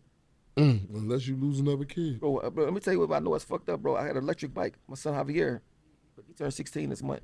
Shout out to Javier. So shout out to Javier. He's riding down my driveway. Mind you, I'm not chilling this day. I'm not thinking about my son per se at that moment. He ride down the driveway, and he turned, and I felt like I was never gonna see him again. And I just like had like a nervous like anxiety attack, bro. Like I was like, what the fuck? Cause you just worried, you thinking about, all the trauma you've been through. Thinking about if that happened again, I don't know if I could take it. So it's almost like you wanna. So my kids that say my youngest kids, I don't really see it. Me and mom be beefing. I told my man, I said, I think I want it to be like that, because it make me don't love him as much. So if anything happened, it's almost like you protect yourself and your mom without you knowing. So you be like, well, fuck, You only want to love a kid like you love him, like that.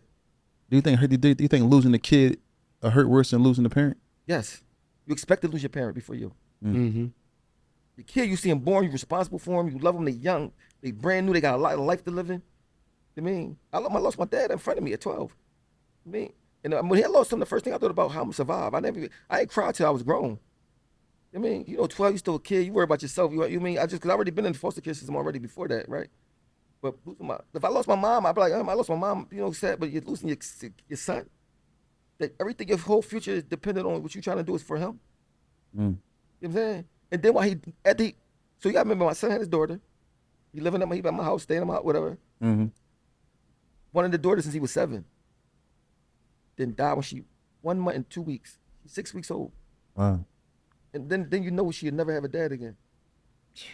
Then I'll always be scared about it. That's the only reason I'll be like, damn, I'm gonna try to live a little while. But sometimes you get tired of this life.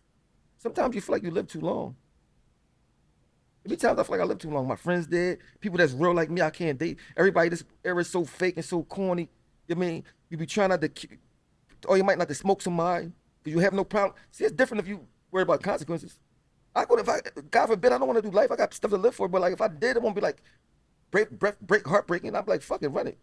Cause mind you, I'm gonna go there. I already know what I'm gonna do. I'm gonna go there, get a job in the barbershop, live my life, read the books, be more righteous, be more religious, be more. Not saying I want that. That's a giving up.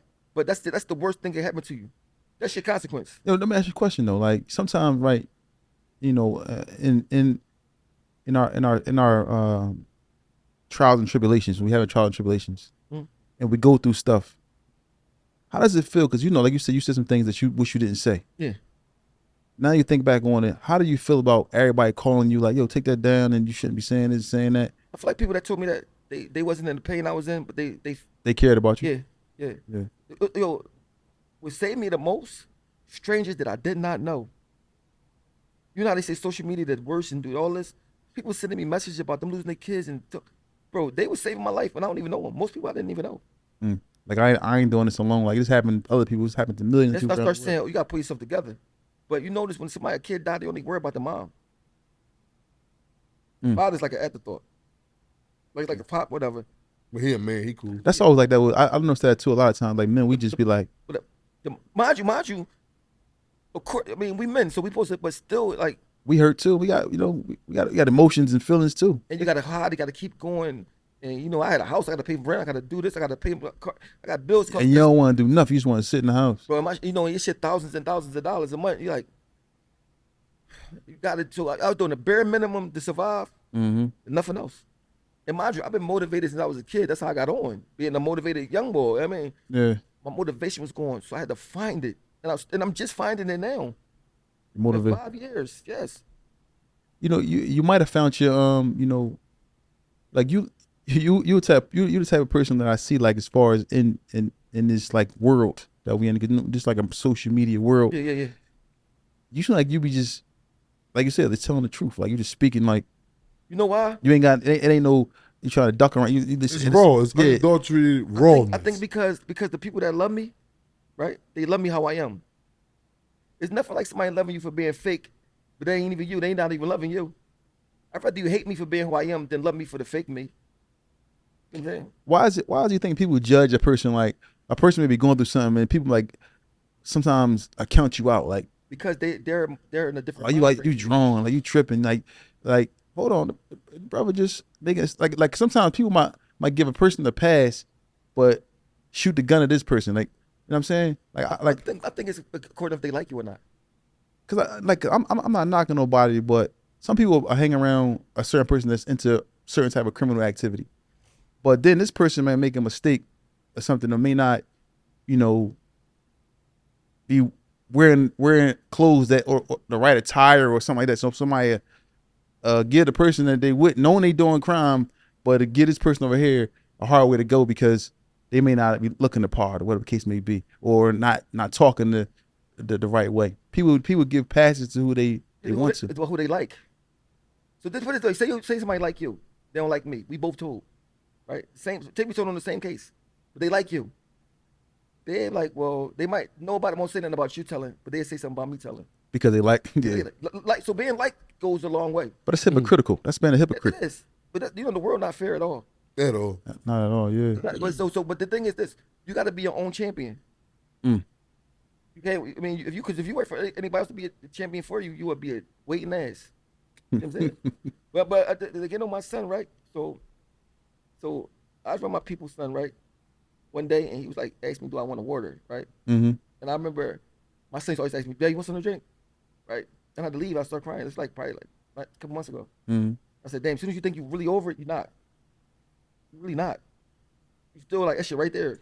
You know what I'm saying? Now you could probably function better with it, but it's shit right there. You know what I mean? And mind you, I looked at myself as, when I said gangster because I could take hardship.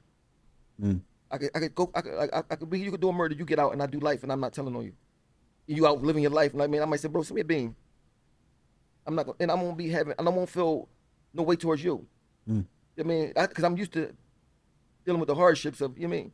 You know, when you a kid and you a foster kid, nobody don't love you, nobody don't love you, you already, your mindset already setting the stage for like, man, nobody give a fuck about you, bro. You better get to it. Mm. I mean, all that being scary shit, bro, you know how to be 19 or 20 to move to New York to try to get signed from Philly in 1998? Mm. No money, the kind of. Oh, you moved. So you moved to New York from Philly to try to get a record deal. Yeah, to Yonkers. Going to Rough Rider studio every day trying to get on. And in my mind frame, like, I know I'm gonna have to do this because if this don't work, I'm gonna die. Like, you know what I'm saying? Yeah. You got to figure 97, I got shot 9 times. So, you know what I mean? So I already was on some shit like, nigga, if I don't do this, you know what I mean? So mind you, 98, my dick don't work nothing, bro. I got shot 9 times. My arm don't work, dick don't work. I'm walking with a limp like retarded. No girlfriend, none of that shit. That's mentally challenging right there though. Just that's not working. Yeah, bro. So mind you, then let me tell you crazy, bro. But I mean, if I can mess with a girl, I'm like, yo, bro. I tell her like, listen, I should stop having girls. But I'm like, bro, if this shit don't work, it ain't you. It's me. I got shot right here. It might not. You know what I mean? Well, that shit, How long was that going on though? let me tell you, it's for like a couple years, right? So guess when it came back? When? When I'm in jail for murder. What happened? You just was like, Well, I'm like, man, one day I said, man, I ain't gonna try to beat it because it don't work. Like, whatever, bro. Bro, one day my celly at court, I'm like, man, because this how it was. Like, you could feel it coming, but when it gets to your hammer, you can't feel it no more because it's numb. Mm. So you're like, damn, where's that? It's like you lost it, right? Dang. One day I'm in the cell and shit, doing that shit. It worked, but I'm fighting the murder now. Like, God, I said, God, I know you ain't gonna do me like that, bro. Like, come on, bro. Gave you this motherfucker back while I'm in Yeah. So like, God gave me a lot of crazy ass tests, right? Yeah. But he gave me a lot of good shit to happen to me too. Because I know people that had lives that was just as bad as mine, but he never had nothing good. Mm. I get good people in my life. Everybody here is good people in my life. You know what I mean? I get good people in my life. Yeah. So You like, just never know. you never know. I mean, so sometimes you do all these things for you to save the person that's gonna save the world life. Mm. I mean, your life might not even be worth too much because it might be just for you to meet the person that is gonna do the stuff. So how was that for you? Like you left Philly, moved to Yonkers, Yeah. and Shout out to Jadakiss, man. I mean, I'll get on Jadakiss' nerves. I'll be knocking on his door every day. Bro, let me get a bean. I mean, I could walk to Getty Square. That's where Rough Rider Studio was at every day. yeah. Trying to get on bad. D&Y's like, this boy come here every day. How you meet JD? How you meet? I had an old head named Hip Dog. He lived in Yonkers. He's like a major old head from Yonkers. He's in Philly, managed these guys called Rated Raw from 20th and Brown. Yeah. They was about to go to New York. He's like, yo, Jadakiss heard your CD. I had a little mixtape. Like, he liked it. I'm like, the real Jadakiss? Mm-hmm. So at the time, nobody in Philly was famous. He was famous to me. Mm-hmm. Yeah, you gonna come? I said, bro, I got $60, bro. He said, I got you. When the New York went home, he had the efficiency for us. We had no TV, nothing. We just wrote raps all day. It was like Rap Olympics. You know what I'm saying? And the guys, it's one boy named Gold, bro. He was so good, it made you feel like, damn, I gotta get better. I mean, so I was like trying so hard, but the one thing I said, okay, if he better than me in rapping, I'm gonna have more raps than him. Mm. So we go back and forth and make sure I got triple more raps than you. So when you run out and you get a little good shit that's better than mine, I'm gonna still have 30 of them bitches. Yeah. Right? So I just did that. So I was just trying to outwork people. I said, when you with your girlfriend, I don't got no girlfriend. When you on a date, I don't go on dates. Yeah. I don't got no money, but I'm not robbing, I'm not trapped. This is my trap. Mm. Right? So it's almost like so the crazy part, I came to Philly. Yeah. They said, yo, we going to Philly for the Greek. Remember the Greek in Philly? On Broad, yeah. Mm-hmm. The locks kissing them like, yo, we going to Philly for the Greek. You want to go? This 1999. Yeah. Right? Come on, I'm coming. Right? It's like, I think it's August the 19th, 1999. Right? Or August the 20th, something like that. So I come to Philly. We in a hotel in 11th and Vine. Everybody try to rap for Kiss, got to battle me. I'm battling all these niggas. Then 2 boys walk up to you like, who you, bro? Some Oschino, nobody, I ain't nobody yet, but like, it was the boy Sadiq and I think Roller. Okay. Like, we know Jay-Z. I'm like, nigga, I don't know no fucking Jay. Mine just when Jay-Z was like Michael Jackson back then. Yeah. I'm like, man, y'all don't know Jay-Z. I said, bro, we know Jay-Z. We take you up there tomorrow. Mind you, I'm shot up. I just got shot. I'm living in New York. I'm like, man, that shit don't happen like that. Whatever. But all right, so I ain't go back to New York, waiting for him to come take me to see Jay-Z the next day, which I didn't think he was going to do. So I told all my friends that rap in Philly, yo, these guys said they're going to take me to see Jay-Z tomorrow. Y'all want to go? In case he don't like me, Yeah. he might like one of y'all. So the next day come. They ain't come when they said they was going to come at the time. Like, they bullshit, fuck it, whatever. They come late, like an hour late. Like, y'all, you ready? Come on, we get down to New York. Now I'm nervous, like, hold on, I know this shit ain't real.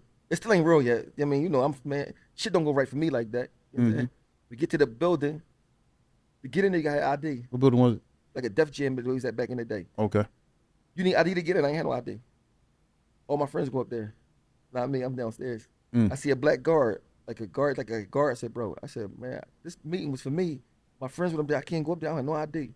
Because we get you the ID to get like a sticker to go on your chest to get you through the thing. You're like going to the hospital or something He like said, that. just sit down there and wait. I'm about to cry. So I'm like, oh, he came and gave me the sticker. I mean, it was green and white. Now I get on the elevator, go up there, like, what?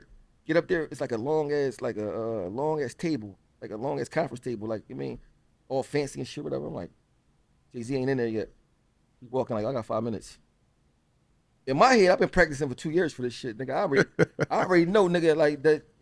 That we had the chain on with the diamond stuck together, big ass drum. Like, that nigga got earrings for a chain stuck together. So I'm like, I gotta get on fucking on. So I walk up to this nigga face, like, hi him to this mic. Stay there for 2 hours, like, say, yo, let me talk to you in the bathroom. I want to sign you now. Just like that, bro. Just like that. Like, I'm talking about, say it was a Friday. Thursday, I'm not nobody. Yeah. Friday, I'm signing the deal. This wasn't like a wait thing. I rapped for him the next day, I signed the deal. The next day. So when he actually wanted to say he wanted to sign me, I said, look, can I ask you one question? We in the bathroom. He took me in the bathroom. We talking in the bathroom. I said, I want to ask you a question, bro. You give me a hotel room because I don't want you say you going to sign me. I go to Philly and get smoked tonight. He looking at me like, serious? All right, I get your hotel room. So I'm like, all right, so we get a hotel room. And when the hotel room, like, What hotel was it? I don't remember, it was fancy. Yeah. I wasn't familiar with hotels like that. Yeah, I'm really from the gutters at this time still, you know what I mean? So the lawyer came and see me that night. He's like, yo, listen, yo, Oschino. He said, I don't know what raps you said to this nigga, but they talking about you. They want to sign you. Like, I'm gonna be your lawyer for the you know, to get signed, whatever. Even though now I know it's a conflict of interest, get the lawyer from the same. But at the time, I don't give a fuck what it was. He could have said, listen, I'm gonna give you $20,000 for all the raps you ever write in the rest of your life. I would have said, yeah. I mean, like, I mean, bricks 20,000. So my thing, my whole shit was like, he said, listen, listen, I'm gonna tell you this. Whatever the first thing they offer you, don't take it. So I'm thinking, like, my head, mind you, there's no precedence for it. I don't know if it's gonna be $500. I don't know what the fuck it's gonna be. I mean, so in my head, I'm like, man, listen, if it could be 10,000, I get a half a brick and I'll be cool. So I'm like, the next day it come, they like, yo, Leo Cohen was in the Def Jam. Say a freestyle for me. Let me see what they're talking about. Said a freestyle for him. They're like, okay, well, you wanna look over it? I said, no. How much? What the page at this? How much I'm gonna get? Right.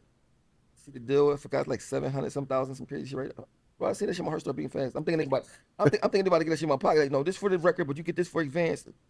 This, I get that for advance. So mind you broke, and then that's Nigga, I told the lawyer, I said, bro, listen, I'm not negotiating nothing. I don't want to negotiate and they change their mind and I die. Listen, let me sign this shit right there. Fucking dog. Because at the time, even though I was young, I knew to get in the game. I just turned 21, 19 days prior, so I was 21. yeah. I mean, I knew I got to get in the game to even get the chance to, so I signed that shit, bro, and mind you, ain't no social media. It's 1999. I'm calling niggas like, yo, I got, they're like, nigga, whatever. Niggas don't even believe you. Like, it's like unreal, you know what I'm saying? Yeah. My baby mom ain't even know. Nobody, mind you, I tried to go with her, whatever, she wasn't, but, so at that time I started saying, getting confidence, like I could do anything I want. I could become anything possible. Start not being able to tell me anything. Then I went to an arrogant stage, but then I always got humble because my friends, my neighborhood wasn't no yes man. Oh, fuck you talking about, nigga, we ain't trying to hear that. What the fuck you went on? I don't, like, it was like, I remember I used to be on the 12th Street gambling. People coming to take a picture, like, he ain't fucking famous. Fuck y'all coming here and take a picture. So they never let me feel big-headed. They always like, kept me grounded. I think that's what a lot of people don't got. Everybody now dick eaters. I had a best friend, Tricky, Sean Sanford, shout out to me, book right now, but he ain't had no money like that, right? He'd make me feel like if I do something in front of him, he gonna grind me the fuck up. So I gotta still stay like, he don't care about my money. He like, nigga, fuck, those nut ass shoes you got. What the fuck you? I like on the tip, like it was my neighborhood always treated me the same. Always. So like when I come down there, I felt like regular. I never felt like I'm somebody. Of course you got a little money, you get stunned a little bit, but it was never Jones though. I feel the same way, yeah. They gonna look at me like they gonna listen to me because they if anything they be like, nigga, fucking arrogant ass, bitch ass thing. I mean, it was some shit like that. So I think a lot of people that's famous, that's on and get money, they don't have that. That's why they be crashing out doing the goofiest shit ever. Mm-hmm. They neighborhood don't check them. Because sometimes people don't want to miss the train. Think, oh, if I say something to him, he not gonna give me no money. He ain't gonna help me out. That's exactly what it be. Yeah, they be afraid to say something, so they let you just crash out. Like he said, nah, no, dick we all gonna lose. If you crash, we all gonna lose. Nah. Like he said, dick eating. Dick eating, man. You Now, know. let me see. Now, you signed. You know, is it true that you were signed before everybody? Before Beans? Beans was signed before me. That was signed next. For free Christian, all that shit. So what did you do after you get? So how did you get the first check? There was like, back then it was. Bro, but first of all, shout out to Champ and Murph. The check they gave me. Shout out to Chizzy. They made me sure they gave me more money than, bro. They had Champ gave me a drop top Jaguar, right? I'm driving it every day. I remember you had the rim with white rims on. That's my joint. I got the white. Oh, yeah. Before I got that one, he had a gold drop top when he let me hold. They said it was so long. He said, "Ask me for it back." I should be mad. What you need the car for, bro? Like, Yeah, like where you going at? Like, what you got going on? Like, you know what I'm saying? So I got spoiled so fast. Then you know, one arm he bought me a chain from Nice Town. Champ said, "Listen, anything you want from City Blue, just go down there and just tell him my name." Yeah. Sometimes I'm going, you know, it's Pellies and you know, I'm like, nigga, so you went from 0 to 100 in 10 days. You just was broke. Yeah, and now the sky's the limit. You know what I'm saying? So it's like it's a mind freak. So you go from the poverty shit to famous without no in between. So it warped your whole judgment on life. You need that in between. That's what you're saying. Yeah, I had no in between. You know what I mean? So you start thinking you can treat girls anyway now because you popping and you learn everything late. I'm learning everything late. You know what I'm saying? I never was in the house regular. I was even in jail or on the road rapping or some. I mean, I never was. You know what I mean? I was in jail, so I never got a chance to be normal, be in the house watching TV with a girlfriend and cooking. And I just learned how to cook with an air fryer 2 years ago. I never cooked none of that shit. You know what I'm saying? You know what I'm saying? So like, you on it's a mind fuck. Then you gotta remember when we started popping, we was popping for years. It wasn't like it was like a joint like one summer. That shit like because The Rock was like for years and to even to now. I mean, you know, everywhere I go, I mean, I'm known, but it's like you gotta remember if you get put on a 99 and it's 2025, motherfuckers still know you. That's a lifetime of trying, doing your shit. Sure. I mean, because this before Jeezy, Kanye West, before all that shit was out. This back before Eve even was out. Eve Champ was Eve manager too. Yeah, I know. We was together all the time. I mean, so like, but it was a hell of a time to be alive and be getting money. Now, you get that situation with them. What was it like? You know, when did it hit you like that? It's just like this real. Like, what do you like? It was real when the movie came out and clothes came out and went on a tour and they knew every song from Hot 97. And you know what I mean, and I think that as soon as I got my advance money, I started buying work. So you took it to the street. From the rip. Mind you, my managers got all the work you want. So I can get them 17, 16 bands to get a joint, like, you know what I mean? And I don't really gotta, if I want another one, I don't almost don't gotta pay for it. You know what I mean? If I ask the right way. I'm gonna buy this one, give me two. Yeah. They getting 100 a joint. I mean, so I was super spoiled. Then I can put my homies on. You know what I mean? We don't got stuff from the bottom. You know what I mean? So my whole thing was I was so like, if rap don't work, I don't give a fuck. I'm just gonna do this. Mind you, I was in my head. If I'm 21, I get quit a brick back then. You probably do a dime. I'd do a dime for this lifestyle. I mean, I might do a dime for robbing Aunt Annie's for 200. Yeah. You know, so my mind frame always was on some street shit. A lot of people that start rapping now, they start rapping because they know rap pay. Back then, being a rapper was corny. You wouldn't think you was gonna get on. Yeah, it was more important to be a drug dealer. Yeah, for sure. Like I'm saying, so I was on some shit like, man, fuck that. Bro. I don't gotta dick eat these niggas. I mean, so of course probably been the wrong mind frame, but I had nobody older than me to really tell me nothing. And when you're young and you become successful, you really don't want to listen to nobody that's not successful anyway. Even though they might be smarter than you, wiser than you, you think you know everything because you got some money. I was gonna ask you, now, that's like an error. That's like a mishap for the youth. You don't want to listen to somebody who broke, but you listen to the person who got money. But that might be worse person than you. Exactly. Maybe lead you to destruction. But one thing about I know for a fact, no matter what your religion is, right? Wherever God gonna push you to, you gonna get pushed there anyway. We always take credit for all the stuff that we do and how we so decent. It ain't us. So it's God. Well, bro, you could be born retarded. You could be born with no arms and no legs. You could be born in fucking Afghanistan. The place you're born at is you, and you get to be sitting here, being in this nice place. It's all is a blessing. Even if you ain't had this nice place, if you got a girl that when you come home want to give you a kiss, it's a blessing. It's a blessing. If you open your refrigerator and got juice and fruit and food in there, it's a blessing. Sometimes everybody think everything you're supposed to have be Rolls Royces and Rolexes. No, sometimes that's not in your cards. It's like top 1% in the world. Guess what though? When you drive a Rolls Royce every day, Depreciates. no, to you it'll become a car. Oh yeah, be regular. Okay, yeah. It's a Rolls Royce. You just got a high ass insurance and high ass shit for nothing. Yeah, but it still depreciates. In your mind, it depreciates. Yeah, bro. Get the hell out of it. Bro, mind you, when I had my white jacket with the white rims, all the young boys like, yo, this showing crazy. He be grinding me up, like, cause I be having, like, I be having food in the back. He be like, yo, you got, Yeah, cause I ain't never had it. Your mind frame just like, but you know, you like the things you went through in your life, right? Whatever was meant for you is gonna be meant for you anyway. Yeah. Cause all it takes is a straight bullet to hit you. That's it. So All it takes is somebody say he did it. You ain't even had to do it. My man went to go get a blunt from the store one time, right? He don't do nothing. I ain't gonna say a bum, but he type of nigga don't hustle, don't do nothing, right? So the fucking Chinese person got robbed at the corner store. She riding around the back of the police car. She saw him, said that's him. Wow. 10 to 20. dang. 10 to 20. Ain't do it at all. Caught him, he ain't have a dime on him, a gun on him, nothing. Still lost. First of all, I want to thank everybody for tuning in to Tales from the Jail. I have a special announcement to make. We have partnered with the company TNS Licensing and Consulting. For those of you out there who have an associate degree, a bachelor's degree, or a master's degree, and you're looking to work in a field where you can make over $100K a year. Yeah, I said it, $100K a year. The business is working in the medical field. If you're really serious and you have these degrees and you want to put them to use, you might have went to school, you have all this debt from going to college and you're now working somewhere where you're not sure, what you want to do in your life, or you're working somewhere in which you didn't go to school, you're working somewhere where you don't want to be. We have something for you where you can make over $100K a year. And it's going to be in a field in which you get to deal with those who have mental disabilities. If you're serious and you want to get on track, get your life in order, pay off your debt, contact us, 267-982-0342. That's 267-982-0342. The number's right here. You see the number right here. Reach out to us. Call today. And they lied, did that shit. Bro, listen, I'm gonna tell you a crazy story than that. Shout out to the O up Dallas. It was three of them niggas. They was a rap group. Say I was three of a rap group. Mm-hmm. Me and you go do a home invasion. After the home invasion, me and you go pick him up. He got a job, right? We go to do our rap shit at the club. In the midst of that home invasion, the cops, they ride up with the cops like, that's them.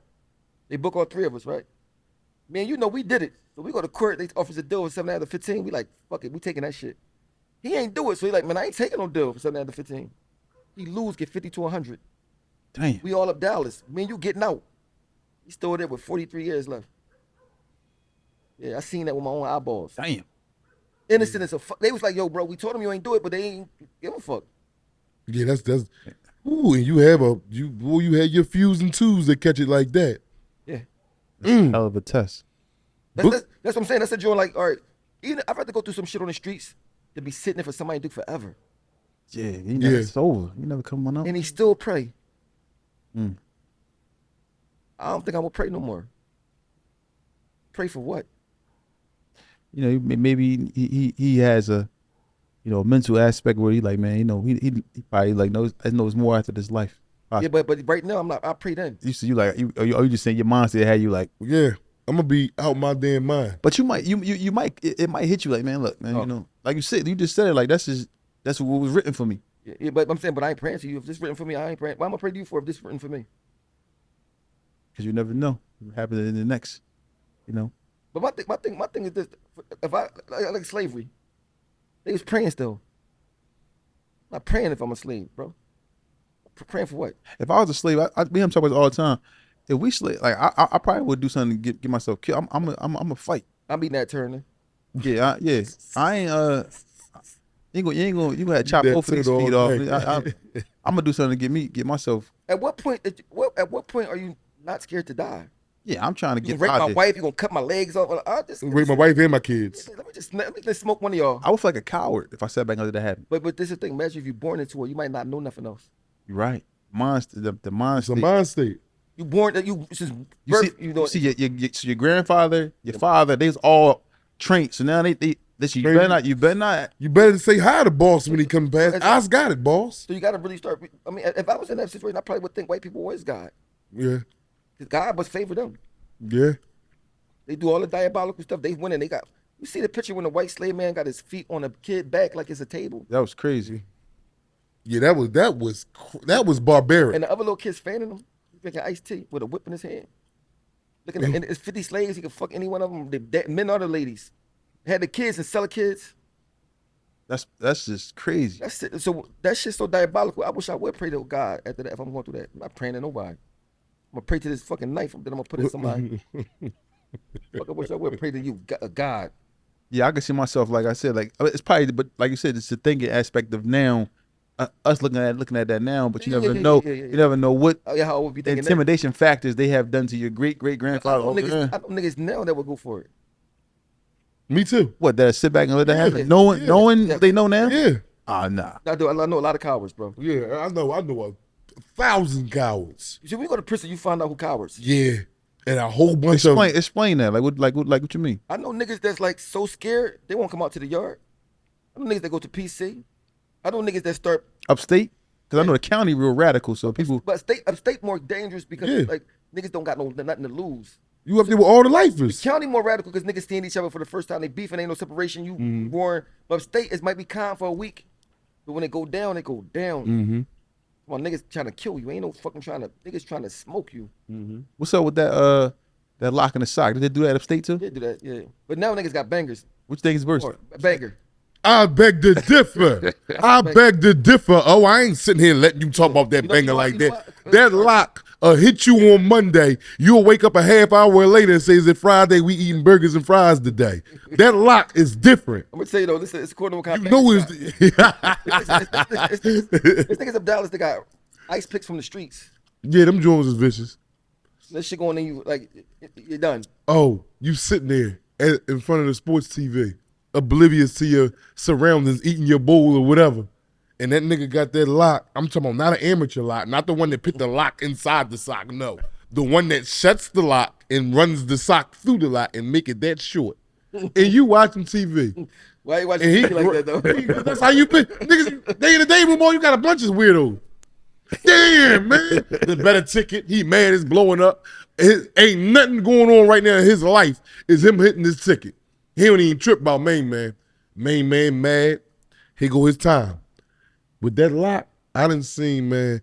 I had a homie, like I tell him this joint a lot of times, man. I'm going to bring it up again because you said, I went in the cell with the knife. The homie's supposed to go to the hole, the nigga that we going in there on because he beat one of the Philly homies. Feds is real geographical. Me and the homie go in there. The homie, he got the lock and sock. Big Twiz, shout out to you from Uptown. Man, Twiz started hitting this man in his face with he had him in like a bow tie, his uniform, and blacked out. And every time the lock left his face, it was just more. And I'm standing there with the knife like, Twiz, we came to tell him to go to the hole, bro. What the hell is you doing? Like, I couldn't comprehend. See that lock and sock shit he saw? I ain't never seen nobody lock and sock like that shit. So, I see the nigga with a no. See the nigga I said Dallas had the extension cord on the lock. Oh, that's the lock and sock. Anything with that lock is lock and sock. With the extension cords. And what it do? Fuck my man Shay up. That shit was embedded in his shoulder. They got hit in the shoulder. So I touched it, but it was bad body parts. Mind you, this the African nigga who had the lock, the extension cord with the lock was raping people in Southwest. He's a rapist, African boy. He don't go to the yard because he's one of the boys up there, people, so he don't go outside. But he husky as shit and he walking around with no shirt on and all. So they try to roll on him. I mean, he pull out the lock. That shit was like hanging on a string down this. He pull that shit out and just starts. You know, he African. Then they got the nigga. Fucked. It's so crazy when they fucked him up. The guards are that's enough. He kind of knocked out. He come to and bite the guard, thinking it's one of them. The guard stump him out. You know how they come. He get a double bubble. He get it from niggas and the police. I ain't see him no more. Yeah, that's it. Let me tell you so crazy, bro. I was talking to some boy named Freck. He come to me. That's how I know he was crazy. He said, "Oh, you know my dad is my grandpa." I said, "Your dad's your grandpa?" What? My dad, my grandpa. It took a minute for me to get your dad's your grandpa. Oh, so your dad fucked your mom and had you. So your mom fucked her dad and had you. Oh, yeah, by the dad one. But she kept it as he did. So he had seizures sometimes. I didn't know this. We talking, you know, he tried to rap, whatever. You know, his raps is real corny and shit, right? So one day rapping to me, whatever, I'm like, man, what up? I'm hearing him out. He started having a seizure. I don't know what the fuck they do. You know, the amp, they take long as shit, they come get him. I don't see him no more for like a year. I'm thinking he dead. I said, this nigga died. Damn, that's crazy. A year later, he come to the block bony and shit. I'm like, bro, what happened, bro? What the fuck did you die? I said, oh man, I went to the hospital. They fixed me, brought me back. When I come my way back to the jail, they said I had a banger on me, put me in a hole for a year. I said, these niggas don't give a fuck. Are you done? Your seizure over? Get the fuck in the hole. Yeah, that's it. That's it. Yo. I said, bro, that shit is so. Yeah, it's messed up, man. I'm next door to this boy named Omar from Badland, Poppy boy, but he look black. He always fucking cellies up for some reason. So it's one celly, Poppy boy coming there, he got a shit bag, right? He's stumping this nigga. Mind the guard like, stop. It's like 11 at night. Stop, get off of him. But they're not gonna come in there until like a lot of guards come. They gonna let you stay in there till they come. They coming though, but it might take 20 minutes. They get their shit when they come. So the boy throw the boy shit bag out, rip his off shit bag. His face, you see his face is on the bottom of the bars, his foot to his neck, trying to kill him, right? So the guards come there, he sleep, boy knocked out. This nigga start putting baby oil on the floor, wrapping his body up with books and shit. You know what I mean, but you know, they come with that motherfucking shield with the electricity on the floor. You hear it. That should knock you off your feet. So Marjorie's next door to me. I got my joint out the joint, like, I'm like, damn, oh, like, that nigga, like, he had the devil in him. Mind, he's like this, right? Man, these niggas come in there, they slipping and falling in here. Electrocution, stab, that shit. It's like an entertainment. Right? It is entertainment. I mean, he go to the hole for a year. He back out with another celly, do the same thing. Say that again. I told my man, my man was in there for 3 days. I said, bro, get the fuck out of there with him, bro. Like, he never getting out. So he take his frustration out on whoever. Mind you, if you ain't a celly, he cool as shit. Don't be a celly. Like, so it's certain shit you learn in jail. So you might say you're a young boy, you come to jail, you think you tough and all that. Never happened to you in the county. Never happened to you in Camp Hill, nothing. But do you get the wrong celly? The wrong celly, you might die. Yeah. The wrong celly, you might die. You could be the toughest nigga, never had no problems in jail ever. Wrong celly. That's why you want to go and sell somebody you know from the streets. That's the best thing to do. But you know, sometimes you can't. So when they get a celly, you gotta. It take you 4 or 5 months to even to get comfortable. Like, I mean, Get to know him. Get. So it's two ways cellies go. You either hate him or they'll become your brother for life. Yep, that's it. Yep, facts. That's it. Big facts. Which though, if he rumbling, you rumbling. Yep. I mean, that's just how. I mean, He eating, you eating, you eating, he eating. Yeah, money. That's it. Y'all both eat. I mean, so, Both of y'all. Yeah. That's it. Either you hate him or you love him. That's it. Yeah, you meet your best friends in jail, bro. That was big facts right there. Lifetime friends. Yeah. Wow. So now, no, hold on. You said you got a 3 to 6, right? And you was already signed. Yep, that just got 3 to 6, 2011. I'm sorry. Well, we said before that. Well, what was that? What was that? 90, 98, I got booked in 95, 96. I was booked in 97. Oh, I'm so sorry. You had a deal. Got a deal in 99. How did that feel having that deal then going to jail? What would you thinking then though? It felt better because I could buy commissary. I was buying cars from in jail. Jail is different when you got money. You could do shit and certain shit. You ain't got to worry about a lawyer. You could take care of your girl. And she won't leave. I mean, you could dictate shit, bitch. Where you going at? Yep. Before I ain't ask you that shit, I ain't got nothing. What the fuck am I asking you that shit for? My birthday come, you could throw a party from the jail. I mean, my man Beast from Nicetown, shout out to Beast. His name Beast Mo he do the workout shit, right? Yeah, exactly. Beast Mo to tell you, I bought a Riviera from him. I was a house correction. I said, yo, bring it up to the window so I can see it. Burgundy rimmed up. So it's like now you in jail popping. You get a guard $200 a month, bring food up to me every day. We was in jail trying to destroy pictures for commissary. When you got money, that's a whole different jail experience.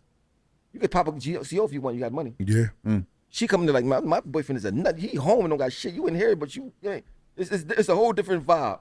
The only thing is when you go upstate and you famous, you can't blend in. Cause everybody know your name. Everybody, bro, you can't. So you gonna be having all eyes on you everywhere you go. How was that for you upstate? How was it? I'm so used to being in jail. That's like, I mean, I ain't gonna front. Dallas, the first one on B block, was a little nervous. I'm like, where the fuck the guards at? Niggas got niggas with titties. They arm up and they talking to them like they girls. Niggas getting tattooed. Niggas shooting dice. Niggas cooking pizzas. And it was like the chaotic. Then it's only one shower. Ain't no shower stalls, single stalls. You gotta shower everybody else. I mean, so we in the basement showering all together, 400, 300 niggas, and it's gloomy down there. I mean, it's just chaotic. I mean, but it's crazy. Like I said, you get used to anything. You start going in the shower, 300 niggas. You talking about sports. Niggas soap splashing on you like it's. You mean? Hey. But the first time I went down there, somebody's soap can got on me. I was about to throw up. Nigga said, wash rag, soap. What the fuck, nigga? Soap. Oh, God. Bro, by the time you leave that bitch, nigga soap all hitting, you don't give a fuck. Bro, you seen the game last night? You seen LeBron? That shit, that's what I'm saying. Your brain get adapted to anything. I don't know if I asked this, but what was your walk from the jail moment? When you said, "Dang, I'm in prison"? What was it that hit you like that? I'm in jail. When I was up Camp Hill, you get a phone call every 4 days. Every 4 days. Yeah. When you first get there. So you got 15 minutes. They bring this. They come to you 15 minutes. And you got to write down. I should write down what I'm gonna say to my bitch, right? Mm-hmm. I call her. I got everything my spiel. I'm gonna say to her. She said, "Remember you was out here doing whatever you wanted to do." Huh? What bitch you talking about? Mm. No, now you all loving me and all have an argument, right? Mm-hmm. Bitch, I ain't gonna call you no more. Nigga, fuck you. You in jail. Bye. Hung up on me. Dang. I said, I know all about mind that. you, I got 3 months in. I got at least 3 years left. You fucking bitch. I'm gonna make myself. I said, mind you, there's nothing you can do. You can't get it back. You can't fuck nobody back. I'm in jail. I'm a nut. Did it hurt? Yes. Bro, listen. That's one of the hurtest pains, man. Listen, shout out to Hollywood from South Philly, right?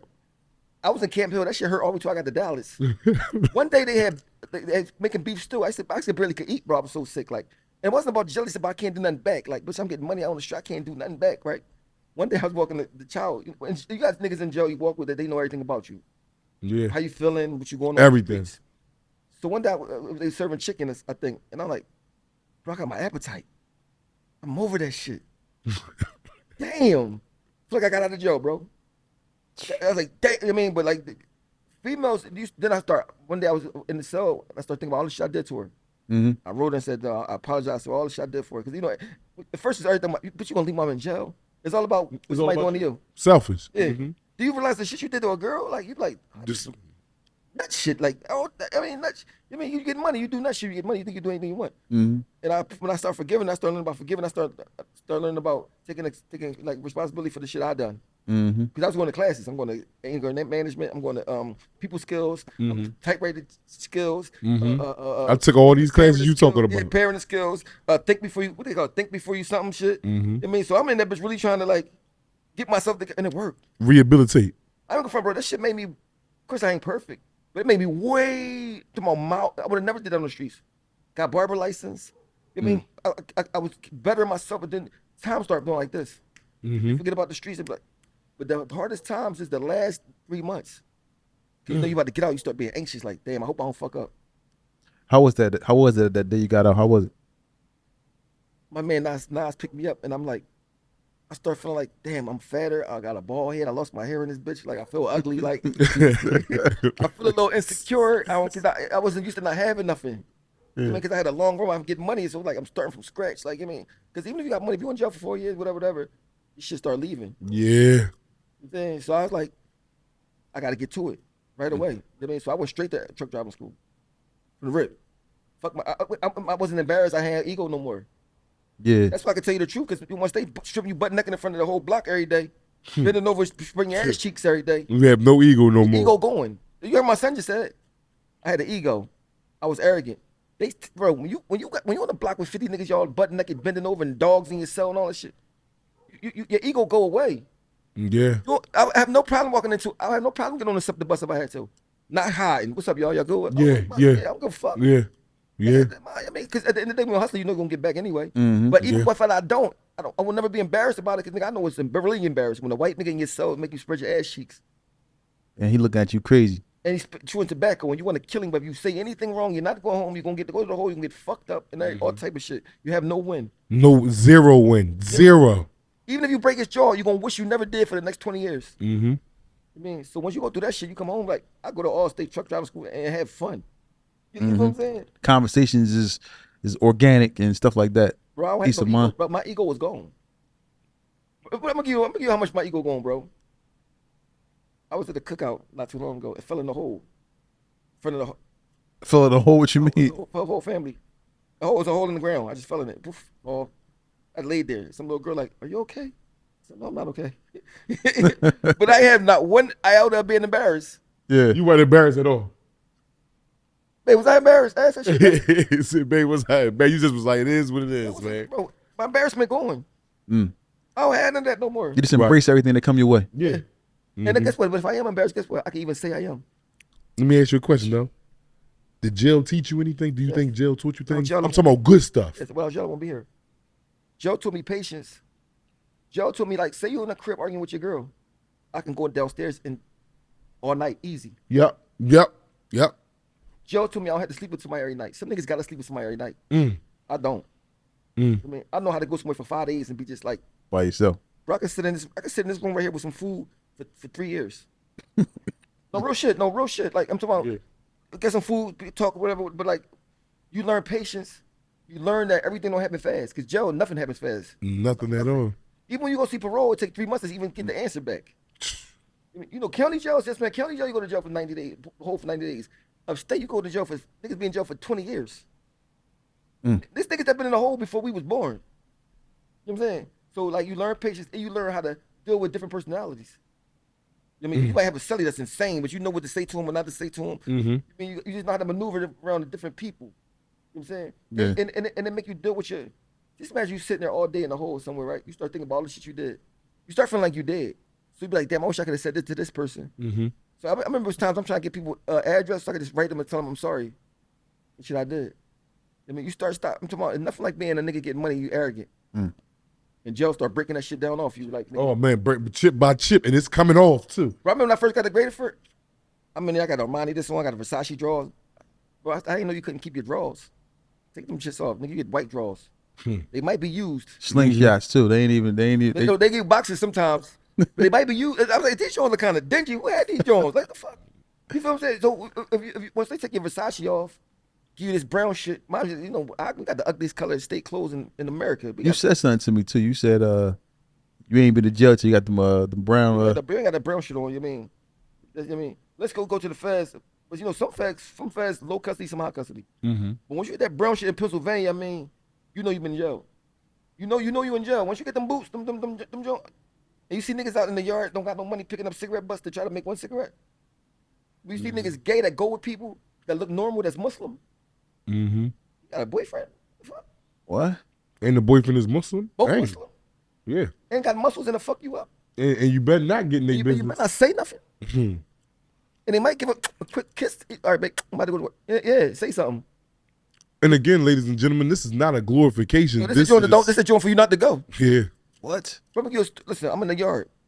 2 old heads, they like big old head black niggas. He like, yo, bro, I'm about to go home. He said, nigga, how you gonna go home? I could have went home 10 years ago. I stayed here waiting for you. He said, nigga, no, I'm tired of this shit. He said, you don't think I was tired of this shit 10 years ago? They start rumbling. He slashes, you ain't going nowhere. He slashes his neck. Wow. So instead of people like trying to break it up, you just heard everybody like, Jerry, like the Jerry Springer shows, clapping saying Jerry. Drag the niggas to the hole for like 9 months. They get out, they holding hands, walk around the track again. A domestic violence. Domestic violence. Love. A lover's quarrel. I mean, mind you, so like the dynamic be like you have 2 cellies in there, one wash the dishes and one cook. Like they go together. They married. Wash the dishes, one cook, one like, I mean, it's regular shit. Mind you, how niggas be like, I ain't talking to no gipper in jail. But when you're jail 30% gay, you gotta talk to they don't seem gay, but you just know they is because you can't hide it in jail. Like if you mess with a nigga, everybody know ain't nowhere to secretly go at. To mess with a nigga, you gotta, once you say I'm gay, you gotta own it. You become numb to it. It's regular. It's sad to say that it becomes your mind. You will walk past me and him be walking the yard, and 2 men will be French kissing. Yeah, right there. And I won't even acknowledge it. He won't, and we'll be like we on the actual streets. Like this is something that's or you be common. playing ball. You got the teams up, they play ball in the yard, got the jerseys and the referees, and you'll make a shot and you see a gay nigga like, guess right, baby, go get him. Boy, bitch over there on the sidelines with her girlfriend, little titties and skin, going crazy when you score a bucket like that. So young boys, stay out of there, please. Yeah, stay out of prison. If you love your girl, don't go to jail. You better not. You better listen to what this man had to tell y'all today. I keep telling y'all all the time, go to jail if you want. Just go. And the way the state goes like this, say you got 10 or 20, you do 10 years. You about to get out this year. Say you sleep through count. Write you up. You're not going home that year. Nope. Got to write up right at the end of the door. You got to have 12 months right up free before you go home. Even if you make a 3-way call and get caught, you won't go home. So you got to have 12 months with sound short without no infractions, at least. We go to parole, like you got rolled up 4 months ago. You fuck out of here. You're not getting out. That shit means it means like all that arguing and all that. You got to learn how to be poised. So just imagine it's December. You got to be poised the next December to have a chance to get out. You do one thing, you got to walk on eggshells. It's hard to walk on eggshells for 12 months. 12 months Around a bunch of testosterone. Niggas ain't getting no yen. Mind you, Pennsylvania, you can't even have nasty books. Yeah, naked pictures and none of that shit, bro. Bro, they give you condoms now. Mm-hmm. You I heard that they give you condoms in prison with They all know men. Niggas getting hit. No, listen, niggas be having HIV. You could tell got HIV by the medicine and whatever. These niggas still be hitting them. Yeah, they don't even care. You don't give a fuck. I'm hitting shit. I'm in here, man. It's my life. Niggas hitting shit with HIV, bro. No one knowing the nigga got HIV. Hitting shit. And then the girl will come visit them. They all strong, beards, shiny, prostration marks, hitting shit with HIV and on the back on the block. And you're not gonna say that on the visit because like I ain't got time to get in that shit, bro. This nigga might bang me the fuck out. He probably mom, but you're here like this shit is insane, bro. Mm-hmm. Yeah. Dang. Get out of here, good brother. So he come on a visit. Yeah. I stayed there multiple times. I know niggas that's free now that's getting money and all that. And they know I know. But it ain't my business. I seen with bitches in the car. I'm talking about hot shit. Let me ask you a question though. You going through all this, right? Oh, and you know, you signed to Rocafella. They like at the height. Mhm. How did you feel when it was over? Like when it was like It never was over for me. Once you're Oschino, once you that, it's never over. You got a name now. You can always make money off your name. I'm here today, you know. yeah. You know what I'm saying? So like it ain't never once you're a hustler, you got that name. Like you'll never maneuver that. Just go. But mind you, I have no problem getting a job. Yeah. But just these jobs don't want to pay you how you used to get money. Mm. But I don't have no problem. I'm fucked up, bro. When you fucked up, you can't have pride. Better not. I'll be right in Walmart. I mean, fucking ShopRite, cutting the meat back there. You want some beef bacon? What, 2 pounds? You feel me? But the whole time I'm gonna be plotting on getting some money. But like in the meantime, nigga, I got to. You mean? There's nothing like a nigga that think he's somebody but don't got shit, but still got the arrogance like he do. Instead of trying to go get to it. So one thing about I'm a realist. I mean, I'm a realist. I don't feel like I got a lot of no girl, none of that. Like, but this is what it is. But I'm a hustler, so I'm not gonna be cool with like that. But nigga, you gotta do what you gotta do when you gotta do it. I mean, some niggas like that. I don't want to work there. I'm such and such. Nigga, now I came home was cutting hair. But I went to truck driving school, couldn't get a job, and start cutting hair. I'm promoting it online. Yo, come get a cut. Oh, you cutting hair? You fell? Yeah, I fell off. But guess what? I'll be back when if I don't. I'm this little $300, $400 a day. Make me don't have to ask you bug ass niggas for nothing. You mean? Exactly. Period. So I saw something too. I saw a lot of times. I saw you like you real tight with Dame Dash. yeah. I see him like he like posting your paintings and Yeah, it's my old head. I mean, I gotta remember, I know him since I was 21. That's 26 years. I knew him more than half my life. Yeah, I just talked to Dane like 4 days ago. So, yeah, I mean, yeah, that's like a person I know, like, it was almost like a brother. Like, yeah, I see like a lot of stuff like y'all be real cool. And then you know, how do you feel about Dame? Like the people like you know, blackballing him and you know giving him a hard way to when go. you're my friend, I'm on your side. Mm-hmm. Praying you get back, because once you have millions how he had, he should be able to get it back. And you gotta remember, his fucked up ain't like how a regular person fucked up is. Yeah. His fucked up is Rolls Royces and Benzes and shit still. What do you think would be the outcome if Dame ever got like if he got like I don't know what the situation, but if he got some hundreds of millions, I can go to him in anything. do you think he'd be powerful back in the game? Like real like Money always make you powerful. You give a baby 100 million, he powerful. You give a German Shepherd 100 million, he powerful. People do anything for money. I mean, you can get a whole neighborhood killed for 100,000. yeah. Everybody, white. And it's niggas that kill their brother for 2 million. I know I know I love him, but fuck that. Yeah, so like 100 million, I mean, you could do, especially in the ghetto. Yeah. Ghetto 100 million, bro. See, the ghetto 100 million ain't a lot to a white person. It's all right, but in the ghetto, you're a billionaire with 100 million. Yeah, having those type of conversations, man, you know, about those type of numbers, or even just having that type of money, you know, it could be in to somebody like from the hood, it can be like, you know, you can't even really believe it. Yeah, you can't. Yeah. But I was around that shit for like a lot. So I seen Dame had paintings that cost 80,000. I mean, I seen them have robbers parked outside to get $200 an hour. They spend a night outside. One for him, one for his son, one for his girl. That's $600 an hour. And they there 24 hours every day. Just sitting outside. Sitting outside. I'm like, damn, it's like 2,400. I'll be like 4,800. It's like 15 bands a day. Just on drivers. This shit was different. Like, I'm like, this shit is insane. It was insane shit, bro. Like, it was like, so just think about you got your little couple 100,000. You see the shit they doing. If you do one thing they do, you broke. Like, you mean, so you come back to the hood, you got money to niggas in the hood, but you go up there, that shit, you mean, that shit. You mean, I was at Hove crib on the 76th floor. with maids with the uniforms on. Like these motherfuckers got uniforms on. Like I never saw a real maid with a uniform on. But this 99. I never saw a person. I never saw a nigga with a maid in his house cleaning up with a uniform. 2 of them. Never seen that before. I'm like, what the fuck? This shit like. So I never. You go from that to seeing that like a nigga having it. How they move about that? How is it just like normal for them to be in that type of setting? I think Ho was rich when I first saw him. He was already 50 million in. I mean, this 99. He already.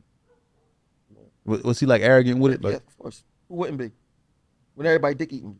I saw a person crash their car because they saw him, car smoking, shorty head, got a little blood on it. Oh, that's Jayz. Fuck the car, fuck my accident. Oh, I said, damn, bitch. Even he was like, damn, you all right? I think I saw that too, something like that. He was talking about that, yes. Bitch, you all right? You know what I'm saying? Like, so how can you not be arrogant? How can you be not arrogant if you got $1 billion? And plus you already got everything. Yeah, because you by the time you get to that point of getting that type of money, you already got everything that you really want. Ben had it, almost 30 years. Mm-hmm. Ben had it, like so. It's like this, it's not really. You're a king at that time. Do you see like in those settings? Do you see like a lot of leeches around too, like people that you can recognize? Because we from the hood, so we can recognize. Oh, that's a leech, or yeah. I think most people around him is a leech. That's why they scared to say anything that he do wrong to him. Because they afraid to get cut off. Like we just talking about before. Yeah, I don't give a fuck about none of that. Because once I start looking up to you, see you do that shit, I don't care how much money you got. If you do shit I don't understand, I'm like, mind you, he saved my life. But at what point do somebody say your life? That you be like, well, nigga, you saved my life, but you do some nut ass shit. And when you're 21, it impress you. But once you become a man, it's like, nigga, doing shit that's not man shit. Mind you, not saying you're an evil person, but a terrible person, but I can't look up to you. For me to look up to you, you gotta be more thorough than me. Or at least the same thoroughness as me. I can't talk about honest shit because you're gonna die and we're gonna, at the end of the game, we all gonna get put right in the same chess box. You got the chess game, you want to be a king or in the box, but we all gonna, at the end of this game, same box. And I won't be able to look at myself in the mirror by dicking you, hoping a crumb fall off your table instead of trying to go get it myself. So if that person, like you look at a person who got hundreds of millions of dollars, like like a Jay, how would you classify them if he didn't have money? A bitch ass nigga, jealous ass nigga. Mine just ain't no hating shit because I respect his grind and what he did, but like bitch ass nigga. Yeah. Gotta keep it real with you, bro. So the money is like a barrier, like a buffer for. Yeah, bro. I mean, he say shit to you for you to understand. If you say, yo, I don't go to my family reunion sometimes because one of my cousins might ask me for $4,500. That's like a penny. They might ask me. First of all, if your cousin got to ask you for $4,500, you got a billionaire, you're a sucker. That's alone, you're a sucker. But you're not going to your family reunion just for that reason. You're a sucker. That's just a glimpse into the mind frame. He ain't say 100,000. They might ask me for 4,500. Bro, 45. Bro, you got billions of dollars, 4,500. Your family might ask you. They might. They're not even saying they going. They might. I'm not going just in case they might ask me for 4,500. People tell you who they are. When they talk. Yeah. People so intrigued and impressed by you, you don't hear it. And if you person like me that do hear it, they might think you a hater. But no, I'm like, nigga, if you want to do that for your cousin or your family, who the fuck am I? Do you think people just like? Well, we spoke about that. The relationships are a lot of times based off of what you can do for me. But my thing is, if you highly blessed, is that you got highly responsibilities. I would never want to have $1 billion and my little cousins, even if they don't fuck with me, they gotta ask me for 4,500. First of all, I'm gonna put them in a position so they don't gotta ask me for nothing. Yeah, I just took me and him. Something I had to do. Like a lot of people tell me not to do certain things, and I take like a major risk, try to do something for my guys, and it panned out. But people was like, "Yo, don't do it." But I understand. Like sometimes when you in certain positions, you gotta make these moves and try to make sure that the guys is good. Just think about you got $2 billion. What would 4,500 be to you? Some people don't know what $2 billion is. I'm gonna tell you what $2 billion is. That's a pile of $1 million, 2,000 times. So you on Broad Street, you got a pile of $1 million, 2,000 piles. That shit from Broad's fucking Fern Rock to Broad and Lehigh. Going $1 million. City Hall. Bro, listen, every pile is $1 million. One pile take care of your cousins. Say 10 piles take care of your cousins. You got 1,990 more. Next question, but is it time that you say no to him after you like man, I get you. Listen, you could say no, but not for 4,500 if I got $2 billion. Matter of fact, you know what? If I got $2 billion, I'm gonna have an account with like 20 million in it just for my family to ask me for shit. I will have a family member that take care of it, to take care of everybody. They don't gotta ask me. I want to say a little something, man. You know, it's about a myth that goes on in jail, man, about a honey bun getting left on your bed or a Snickers or something like that. If that were to happen to an individual, that means someone is inquiring about some sexual activities or you owe them something. And for me, from my standpoint from being in jail, that's a myth. I ain't never see that go on. But what ain't a myth is we're doing these specials, man, and we want anybody to DM us that got a business that want their business promoted on our platform. I'm giving out this special deal for a long time to the people that supported me. I appreciate y'all, and I'm giving back, man. Whoever got businesses, women, men, hair salons, promoting food trucks or restaurants, man, I promote business, and I got a special going on right now. So DM me, man, and get at me. Tales from the Jails. It's Brahim Jackson. Everybody get a stipend every at least once a year. Bro, you can give them jobs. You got power. How many cousins can you possibly have? But don't you think sometimes people can probably, you know, because there are some people that may not be qualified. I know, but think about this: $2 billion. What's the interest on that in the bank every year? I don't know, but it's probably something crazy. Enough to take care of the shit they had. 45. Bro, you ain't say $1 million. You said 4,500. I can get somebody 4,500. Like 4,500, bro. 4,500. Yeah. When he said that number fucked me up because he could have said any number, but that's his. I remember whole when the dice game, we in Miami. I'm trying to gamble with this nigga. His DJ Clue, all these major niggas, right? I just got signed. I got like 3 bands on me. If I lose this, fuck it, I quit. They playing CeeLo, you know, we play crack. They playing CeeLo on a pool table. Break the whole game. Put the money in the sheet, take it upstairs. I'm like, bro, he ain't gonna get nobody a check. In Philly, we get niggas checks if you lose, right? So I'm like, yo, bro, I'm about to go up there and knock on the door. I ask the nigga like, yo, let me get it. So it's a guard at the bottom of the steps, a guard at the top of the steps. I'm like, yo, bro, I gotta talk to the whole. Walking, yo, Oschino coming up. All right, they let me knock on the door. Whole coming to the door. What's up, bro? Bro, I just lost a couple of bands. I need a check. Like, man, you said these niggas like $1 million. Like, real shit. All right, he laughed. All right, you go back in the room. Come back out. 300. Cheap ass niggas. You know what I'm saying? So I'm like, I mean, my thing is you don't gotta get nobody nothing. He want $1 million. Probably a little more. It was a major joint. This was a major. We was in a fucking mansion in Miami, a big ass crazy mansion like down there. This like 2,000. You mean crazy joint? You know in New York the dice CeeLo is one banker. Mm-hmm. So all y'all are bet whatever you gonna bet, drop it on the table. Bet if I hit a 6 or trips, I automatically pick everything up. He did that shit like 4 times. I mean, niggas kept talking about that shit was insane.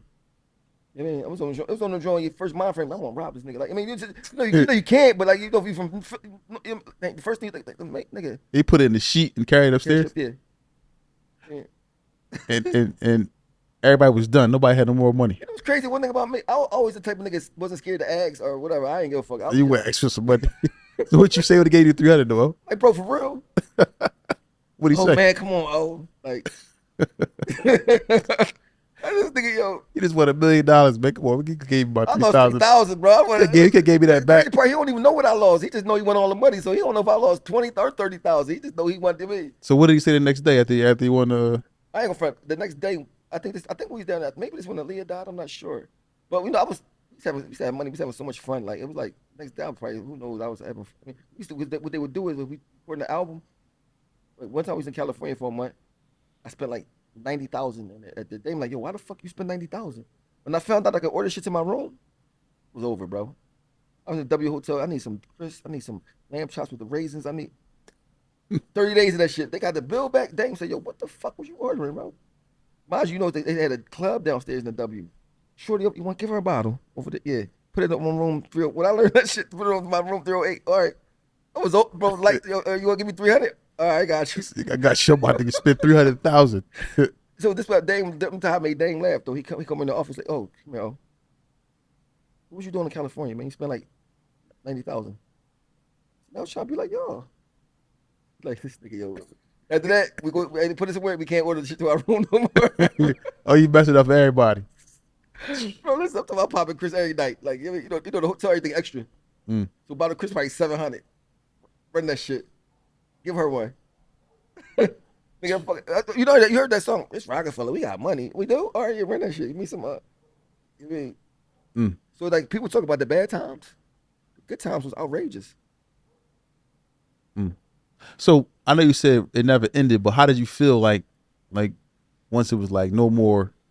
Like I don't think it was never no more. well, I'm saying like like it was like well not it was like dissolved. Meaning like the crew was. It was like almost still like I mean, I already nothing changed for me.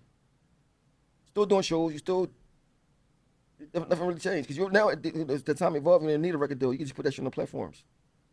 I mean, by the time it's over, you mean we already people we household names. People know us everywhere. You mean it's thing like okay, the record label over, but like you still. It's like if you it's like let's say for instance, Tony Yayo, G Unit. 50 Cent don't mess with him no more. He's still Tony Yayo. Yeah, he still have opera. He has a name. He can. You know what I'm saying? He's still gonna make money. Still gonna make money here and there. He still gets survive. Record label just the catalyst to get you to have a name. Mm. It's hard to have a name. When you got a name, people give you a chance. Wow. Now, with all that, like, oh, you out here, you still moving and shaking. I see you everywhere. Is it any time or any regrets you might have had, like during that time? 'Cause sometimes you could be in a moment and you don't really see the regrets. some of the. But I think if I did the things I think I should have did, I might not be here now. I think every mistake was made to happen. Give me an example. My regrets about how I raised my kids, let them see too much. Like I go bust a trap, my son's in the back. Not even knowing, mind you, it sounds crazy, but I didn't even think nothing was wrong with it. Mm. I'm being a crib. I might don't have them in the room. I'm bagging up or something, but they come in there, dad, talk to me. I would never stop. Never thought nothing was wrong with it. I really didn't know. Mm. I cussing, messing with different girls in front of them. Didn't know. Mm. Shit, I would never do that. Shit, I'm like, what? Didn't know. You don't have a dad. You raised one. You don't know. Yeah. That's what I regret. Cause they start doing the shit that I was doing, even though they ain't have to. Their life different from they gonna do what you do. Mm. I ain't know. Guns or shit like that. Like I just didn't know. That's one of the biggest regret. My sons. Wow. Yeah. Mm. I see like a lot of people in the city speak about like how down to earth you was. Like I even seen it one time. I think I was on South Street. This was probably like I don't know if it was 2000, 2002 or something. I don't know. Probably so. It did. It was some young boy out there like selling like CDs. Young rapper. I ain't gonna say his name, but he kind of go. But he was selling his stuff, and you came over to him and like bought the stuff, bought the CDs, listen to him spit. Because I always see myself in people like that. And I also heard like I seen like Meek Mill speak about something like that. Like he like the first one that gave me a feature was off. Yeah, more than that, but yeah, I mean a lot of people Ab like not the first person Ab, but the first one like put him. I mean all the young boys, Jayz had all of them. You know what I mean, and I always felt like I was a fan of music. Plus I'm getting money. Plus if you get money from the slums, you're so happy. You want everybody to be happy. Yeah. I never felt like a threat from nobody. I just felt like I'm so happy. Plus I feel like even if you get more money, I got my girl who my girl is. Once you got your girl, whoever your girl could be, what the fuck you worried about? Jealous about? Even if you get more money than me, whatever you do, I got my shit already bonds. You know what I mean? But niggas be worried about you being better than them, you passing them, you being. I never worried about that. Never. It never came into my mind. Mm. And what do you think is the problem? Like just even looking at the young guys in Philly and just Philly in general. What do you think the problem is with Philly? Why Philly? Because we're competitive and it's not enough to go around. And plus, there's a lot of murder. So once a murder comes, you can't really say sorry. Can't say I apologize. We can't make up. All that positive shit don't kill my cousin, kill my brother, smoke my right hand man. Ain't no fixing it. It's murder, blood. We can sit here and say all this to young ones. Don't do this, don't do that. You kill my man in front of me. You kill my cousin, you kill my brother. So it goes on and on and on. And they really don't stop until they dare to go to the penitentiary. Like if somebody kill your brother, you could be the most humblest, going to work ass niggas you want. You gonna feel like you gotta do something. And if you don't do something, your heart, you're gonna want to do something. You're gonna feel like whenever I get my chance, if I can do it to get away with it, I'm gonna do it. I mean, it's a lot of that, and it's a lot of poverty. There's a lot of competition. You could be Philly, everybody hot and rapping. Well, not now, but used to be. So if you hot, it really ain't matter. If you let somebody co-sign you, you just, you know what I mean? So like, and we come from a line of generations of fucked up shit. It's first the black mafia, then it's JBM, then it's the crack, it's the drugs, always been killings in Philly. Yeah. I mean, I got shot in 87. I think it was like 400 murders that year. Yeah. It's like it's a new thing. I mean, just camera phones out. But so, in Philly, you got to have a thick skin to make it, and be lucky. Mm-hmm. Now with all these killings, even though now I'm like, I'll say something all the time. It's like the young guys care about financial money, or they just like they don't care about girls. He was saying that too. Care about their bros. Like they don't care about the girl. He always said like, yeah, they in jail. They don't care, but they ain't. Yeah, but they go back in the 95, 96, 97. We care about wearing Moschino and Versace Mm-hmm. and having fresh Timbs on. The Guessy pencil pockets and Yeah, all that we polo. cared about getting haircuts. We ain't walking around with no ski mask and no black hoodies on. Barely seen niggas in black. He was getting dye jobs and Yeah, you know what I'm saying? the joint lined up, going to the best barbershops. Yellow polo, pink polo, stoop Timbs on with the polo short set with the Rolex. South Street, the act legends and getting car washes and you know what I mean. Plus, but you remember that back in the day, you can go get a job from off the block for $500 a week. Down west, you can say, nigga, you go to Marcoux Street, you can go to 43rd Street and say, yo, I want hustle. They pay you every Sunday $500. So every Sunday, every young boy got Moschino on, the Versace or something. You know what I mean, it was organized. There's no organized now, zero. All the niggas that could do that is in prison or dead or don't do it no more.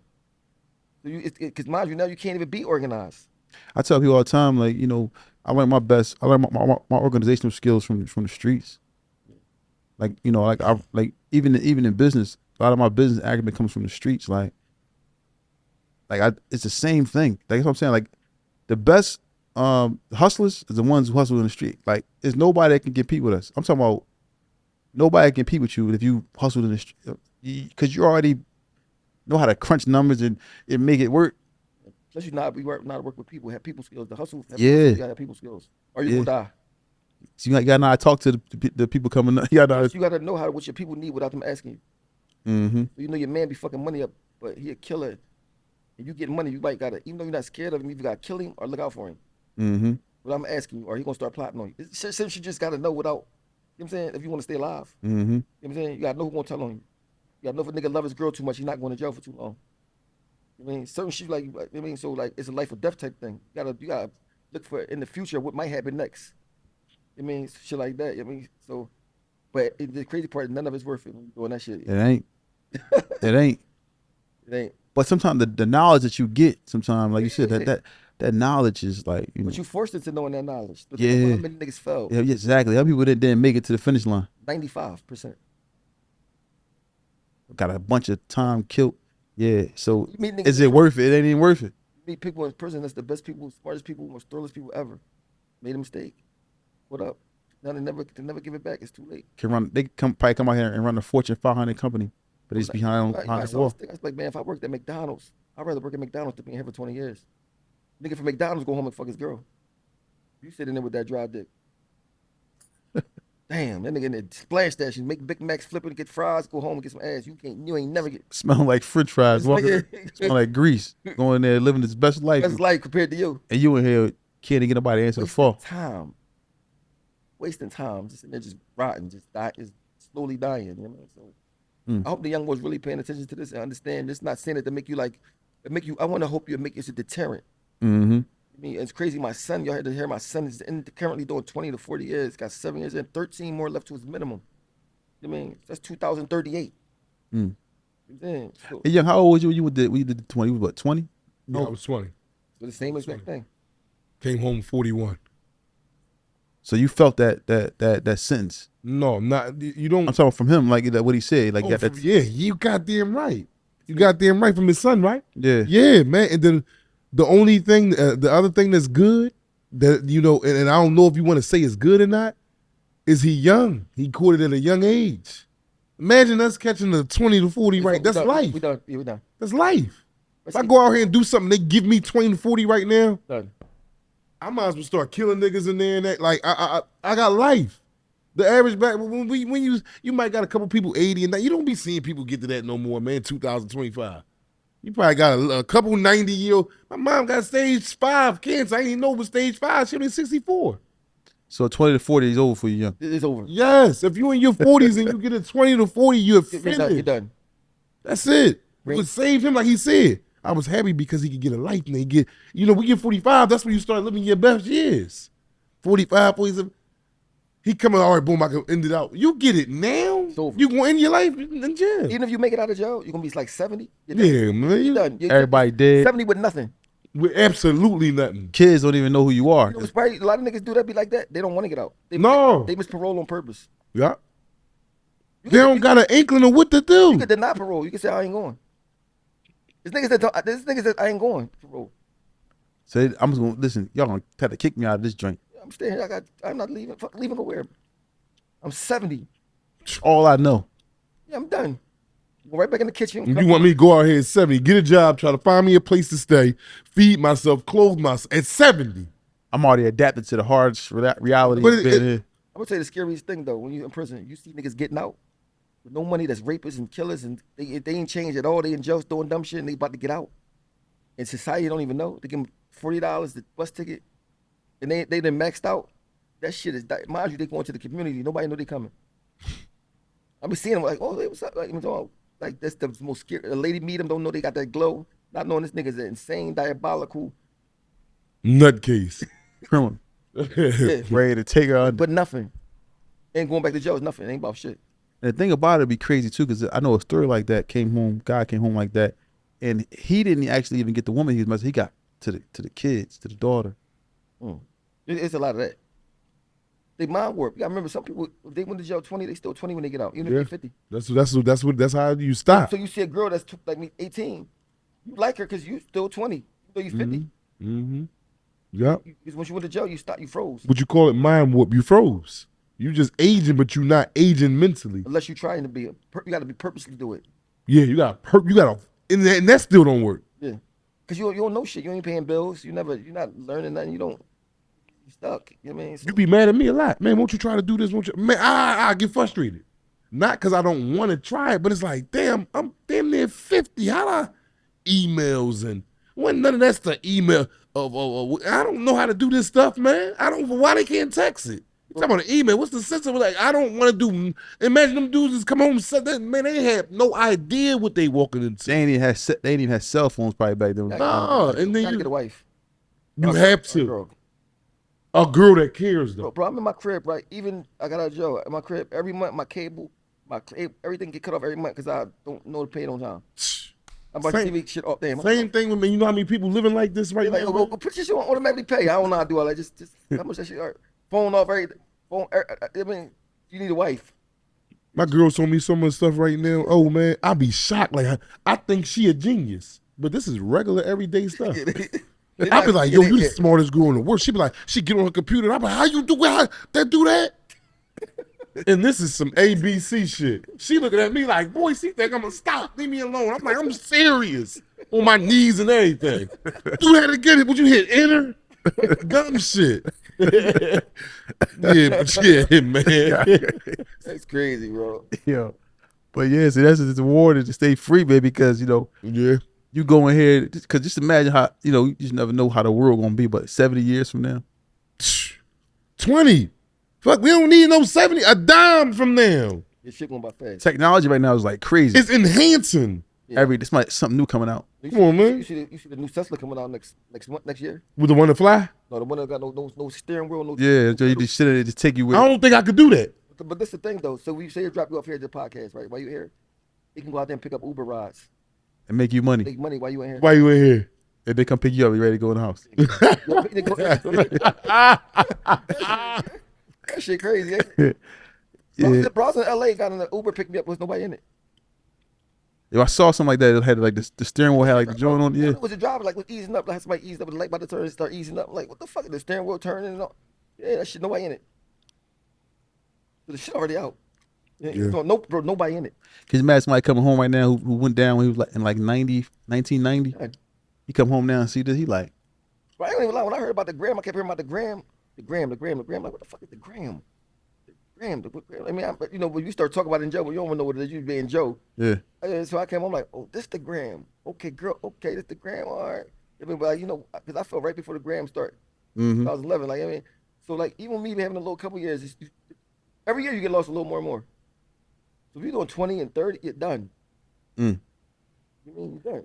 You see niggas tell you pictures like, yeah, I fell in 89, I was getting money. You see the old ass BMW, like that shit corny now, bro. Cause you in 90 you went down, or 90, 95 you went down. They still had cassette tapes, so you missed the CD era, Yo, that shit, MP3s and all. look at crazy, John. Bro, I buy my Corvette when I come home 2017. Buy my Corvette, right? I got my CDs with me. The boy like, what the fuck you got CDs for? I'm like, man, like, this shit ain't got no CD player. I'm like, well, how the fuck you play music in this bitch? I'm about to not buy it because I'm thinking, like, how the fuck you can't play music in this bitch? Yeah.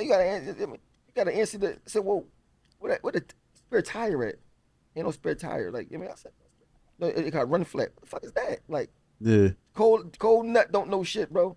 I had to go in there to learn how to take the top joint off. I ain't even know how. You know what I mean, you have to YouTube how you take the top off. I mean, more like it's a head on YouTube. Like first you gotta do like I said. I watched the video of this thing he showed. I mean, you be really like. But that's if you did a couple years. If you do 20, you come home. I mean, that shit got damn. You don't even got the mind capacity to learn it, man. It takes a long time, and then that's why I be telling you, it's a struggle, bro. It's a physical struggle, How long bro. you been out? I've been home now. I came home for 3 years. I came home 2021, 3 years, and then went back and did 18 months for a gun, a violation. And that might have been the hardest time of my life, that 18 months. How long you been out since 18 months? 18 months, I'm coming up on a year now. October will be a year. Crispy. Oh yeah, you just fresh. Yeah. Yeah. You blessed to have a friend like this. Yeah. Gets on my damn nerves, but alhamdulillah. Get on my nerves too. but listen, so you understand the harsh realities of prison because you did time in there. You experienced it with your son.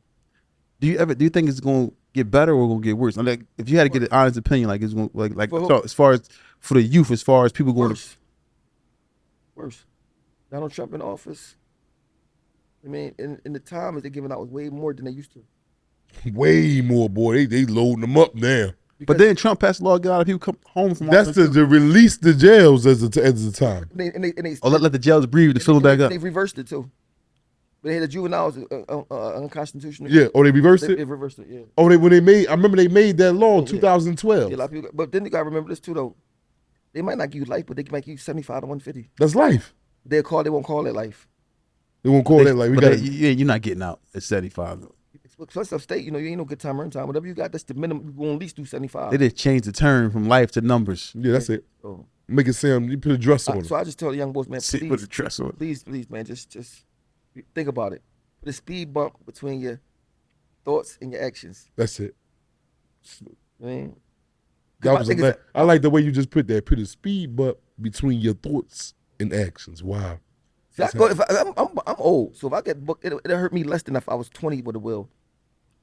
I got memories. You don't think it would hurt you right now doing it? Not more than I was 20 because I ain't doing nothing. At least I go see when you got memories. In jail, you got your memories. That's all you work with every day. Bro, that's why when you with a girl, bro, you look at her body and remember it. Just in case you need to remember it later in that joint. Like, you know what I mean? That's why I said nobody appreciate a girl more than a nigga that did some time. Yeah. Nobody. Bro, period. If you never do time, you're never gonna look at a girl like, let me remember everything. Her tattoo, her stretch mark, her. Just in case I got, remember her in the cell by myself one night. Like, you know what I mean? That shit's serious. Like, because sometimes you enjoy a long time, you start forgetting how people look. Damn, you see somebody you don't even really recognize. You ever try to picture somebody in your family face and you can't? Like, I used to forget how my mom looked. Like if I saw her, of course I remember it, but if I couldn't picture her face in my brain. But then when you saw her, did she look like you remember? No. Yeah, you see what I did when I first came home? Seeing our childhood friend Russ, he walked up to me when we was in the gym. Shout out to Russ. Russ the barber. He walked up, what's up with your gunner? I shook his hand because I'm just getting out of 21 years. Okay, what's up? I look at you like, who bull? But he hear us. Yeah. Come on, gunner. You don't know who I am? I'm like, no, bro, I don't. And this is a childhood friend of mine. Yeah. And I'm like, that wasn't no, I done met a couple people out here like that. And it's not no disrespect to them. It's just that your mind just erases as you go in there. Like when we here for two, it got to be something intimate. If I left you on the street and left you for all that amount of time, if you wasn't no real focal point in my life, it'd be like, be getting erased. Yes, it do. For sure. So what's y'all like? Everybody got like an ending joint that they end off with, right? You don't got a beginning joint. I don't know if you got an ending joint. You gotta get a beginning joint. You gotta get a joint. You come in. This is the intro type joint. Yeah, I gotta work on that. You gotta work on I ain't gonna lie. My man, I don't know if I'm saying this right, but my mannerisms or I ain't the type. I just talk like whatever. It don't have to be crazy, but you need to every so become like the same way. Like whatever. Gotta come up with some type of slogan or something. You know what I mean? I got you. I'm working on that. And I definitely want you to do something with my son, where though it could be something powerful for him to do for his mind. I got it. And he could reach some people, and because he got a story a deterrent story for the other kids. He a mix of doing it now. He got 13 years left to his minimum, and I know it'll give him something to feel like he's not wasting his time. Mm-hmm. You know what I'm saying? Like, I can call you, even if it's once a month, whatever. to talk on the podcast, get it out, whatever. I think it'd be good for him. Mm-hmm. Cause he feel like he could probably see himself and write something that he want to say. Something like the weekly call, some jail call. It's something like that. He just setting a reminder, talking about and who knows what that could lead to for him. Yeah. I mean, so now he got all week. He be writing what he gonna say on whatever day it is, and he can start bringing other people and get other people involved in it. That's what I'm saying. Like, I mean, and it'll make me feel good, like that he's doing something. He's not just wasting 13 more years. Mm-hmm. You know what I'm saying? So that'd be, I would appreciate that a whole lot, bro. Yeah, for sure. You know what I'm saying? I'm gonna start by sending him, like I said, I'm gonna send him something today. Because I understand the harsh realities of prison. Because even though I was out here on the streets, he was doing it 21 years, but I was out here really doing it with him. And I was going through my trials and tribulations out here and lost touch for a small period of time. And then I had to, but it is good when you have some type of support. And also people that's out here in the streets, somebody in prison can be the actual reality check that you need to keep you focused. Like, damn, I ain't trying to go in there. For sure. Like, I ain't trying to, because me and this guy be together every day. Yeah. Matter of fact, the day he went to prison, I was trying to get him out the house to come with me. And he trying to chase this stinking behind chick. I'm like, yo, come on, get our way out. 19 years old. He like, no, man. I'm like, yo, listen, man, I'm out. I'm like, he like, no, go ahead. We live together. So I'm like, he like, no, go ahead. Then next time I woke up, it was 100 police in my face. Damn, how this happen? Shit black ass up. He told me every day, like, yo, look, I wish I would have left with you that night, man. But guess what though? He might not be here if he did. Yeah. You're right. He might not be here if he did, bro. So yeah. But listen, man, we appreciate you, man, coming on the podcast, man. Like I said, man, you got to come up here and again, do this again, because this was I don't know if you gave this stuff to the people before, but this is like a different side of you, man. You had me up here emotional, man. I don't really get emotional. Yeah. Like it's crazy that before I used to be embarrassed about it. No, I'm not, because it gotta come out. And I think some people see, they know that shit's real, bro. I mean, that shit ain't no shit you could just do, especially in front of men. Like, I mean, but because you can't cry in jail. Yeah. Bro, you can't cry in jail. You can't cry at night, like you can cry at night, but you better not be sniffling. You better not hear that shit. You better cry quiet and shit. You think that's a sign of weakness in jail? You can't show no weakness in jail. None whatsoever. But I appreciate you, bro. Like, that's because I ain't gonna front. When you lost your kid, or your kid's in jail, you really can't do much for them. Mm-hmm. You see the money for commissary, but him being able to talk and do something like that'd be way more for him. Mm-hmm. When it's been able to help him, it's gonna make me feel like, Mm-hmm. yeah, it had be like, I mean, like, it's just something I know it's gonna make his time way easier. Mm-hmm. You know what I'm saying? So that I know when I leave here, that's gonna make me more happier than any money. You know what I'm saying? Knowing my son gonna be like, yeah, dad, you bust the move out for me. You know what I'm saying? And he can talk to people, because sometimes you want to talk. Sometimes you don't want to talk to your dad. Because there's certain things he probably can't say to me that he can say to you. You know what I'm saying? Mm-hmm. So like, and I get his mind from behind that wall. Yes. He looking forward to something. Then not only that, he could be the catalyst. Say for instance, this idea. People in his jail that got crazy stories, been down for this and this and the third. He could get them they tell their stories. I got something in my mind already. Everything. So now they could come to him and tell his story. Mm-hmm. I mean, so yeah, but or he can get them. That we could do something. Yeah, I got you. I got some stuff in my mind that I probably want to do. I think it would be really, really big for people in prison, because a lot of people in prison who, whether they could be innocent behind bars, or they may just need some type of support or whatever it may be. It's just something that you give them to look forward to. Because like I said, people in the jail picking up cigarette butts trying to make one cigarette. And before I let go, I want to say one thing though. My little bro Guns here, right? Mm-hmm. And I can't leave here without giving him a shout out, giving him talk this shit. Come here, nigga. Come here. This, because that's what it's about. It's about sharing your platform. You know what I mean? Mm-hmm. So listen, he rap. He think he the best in the city and all this, right? He talk all this. You know what I mean? He the best and all that. So now we hearing this microphone. Everybody out there looking at him, right? Tell them what you got going on, what you got coming. Do you got something coming? What you want to know about Guns? Talk to him, bro. Talk to him. No. He really, Get the mic right there. So listen, Rush to Death Volume 2 coming. where they can find you at? 1600 guns on every platform. Okay. Yeah, the real They can 1600. speak into The it. real They can 1600 guns, y'all. You hear me? But hold on, young. The real 1600. The other 1600 shit, bro, that shit is fabricated. You hear me? Real 1600. But y'all got some type of history too. Y'all did time together too? Like I said, met each other? No. Listen, we met up. When he came home, I was around this motherfucker every day. And all of a sudden, out of nowhere, he disappeared. Got pickled. I didn't know where he was at. I'm just seeing him since then. Okay. You know what I mean? And I asked a few motherfuckers where he was at, what he's doing, and nobody ain't got no answer for me.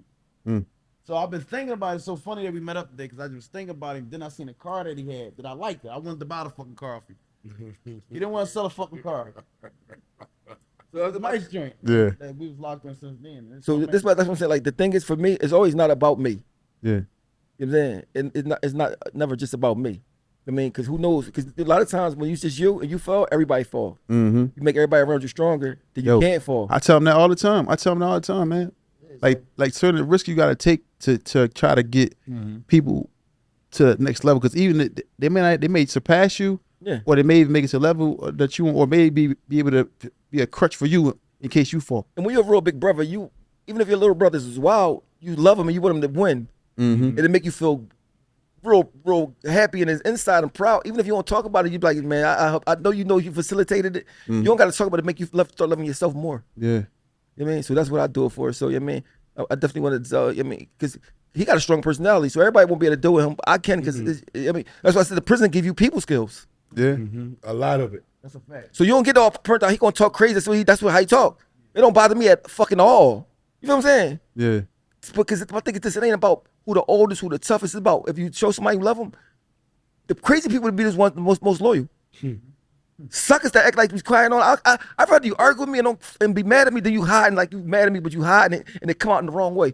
Argue with me today, so tomorrow we can be cool and we can go get something to eat and that shit over with. Mm-hmm. But these niggas so tender. Like they like really tender. Like, oh my God, like God damn, bro, I can't even argue with you. If you can't argue with your man, they ain't your man. Long as the argument don't go like this. Say we hear you arguing about this microphone, right? I'm not gonna say, well, nigga, you getting money, you think you somebody. Once it go over to there, we ain't about the microphone no more. Now I'm hating. I mean, so we argue about the microphone, nigga. This microphone. I mean, but that's the thing. We come with men. A lot of people just not men now. Yeah. You know what I'm saying? So, but like I said again, man, this gun right, it's my little bro right here now, right? Mm-hmm. For sure. Everybody I'm around, I want him to win. So, I mean, my thing is this, man. Thanks for having us. Yeah. He gonna get popping so he can come up here on his own. Mm-hmm. Right? That's the goal. Have him up here, get it popping, get him up here on his own, man. And thank y'all for having me, and thank you for what y'all gonna do for my son. I appreciate it a lot, man. For sure. One thing I gotta say to you, one last thing I gotta say, is there anything you want to say, like you want to tell somebody you love them, tell somebody you hate them, tell somebody you know what, I miss you. Yeah. Anything you want to say before you go? I want to say this to all my kids. I mean, any kid that's around me, first of all, I love all kids, right? But all my kids, sometimes you don't get to see them as much as you, maybe sometimes the mother, sometimes it's because of you. You know what I mean? So I own if I'm doing a bad father job, right? But if my daughter, my sons, anybody see him, no, it's never on purpose. I love y'all more than I love myself. And just because you're a parent don't mean you're going to be perfect. You know what I mean? But I never will give up, flat out give up. You know what I mean? So I just want to tell my kids I love them, and I want to tell anybody that ever did something for me that I love them. You know what I mean? And I love anybody that's just trying to get money. And don't give up, because people around you might see something in you that you don't see in yourself yet. You know what I mean? Don't give up. And if the day you give up, tomorrow might be the time you're going to make it, but you gave up one day too soon. You know what I mean? So that's really it, man. And I know I said one thing. One last thing to those out there. Because there's some people that's come home from prison, right? And they on the fence whether they should do the right thing or whether they should do the wrong thing. What advice you got for them? The wrong thing not worth it, because you're gonna go back to prison and start from scratch again. Just thug it out. Thug it out. And mind you, sometimes you can find a woman that understand your plight. Not trying to use her, but like saying, baby, listen, baby, I'm gonna get a job. Give me 90 days. Help me out. Bear with me. I got you. I mean, because sometimes that's the only person that gonna ride for you. You know what I'm saying? So, and if not, you might gotta go to the joint with when you're back against the wall, you do anything, right? But go YouTube. Start a YouTube page. Do it every day. Do it all day. Go make some music. Go find some art. Do anything that you can do. Because when you're trying to work towards something, you don't feel lost. You feel like it might not be getting money yet, but I'm working towards getting money. Yeah. You know what I'm saying? And at the end of the day, it's not gonna be easy.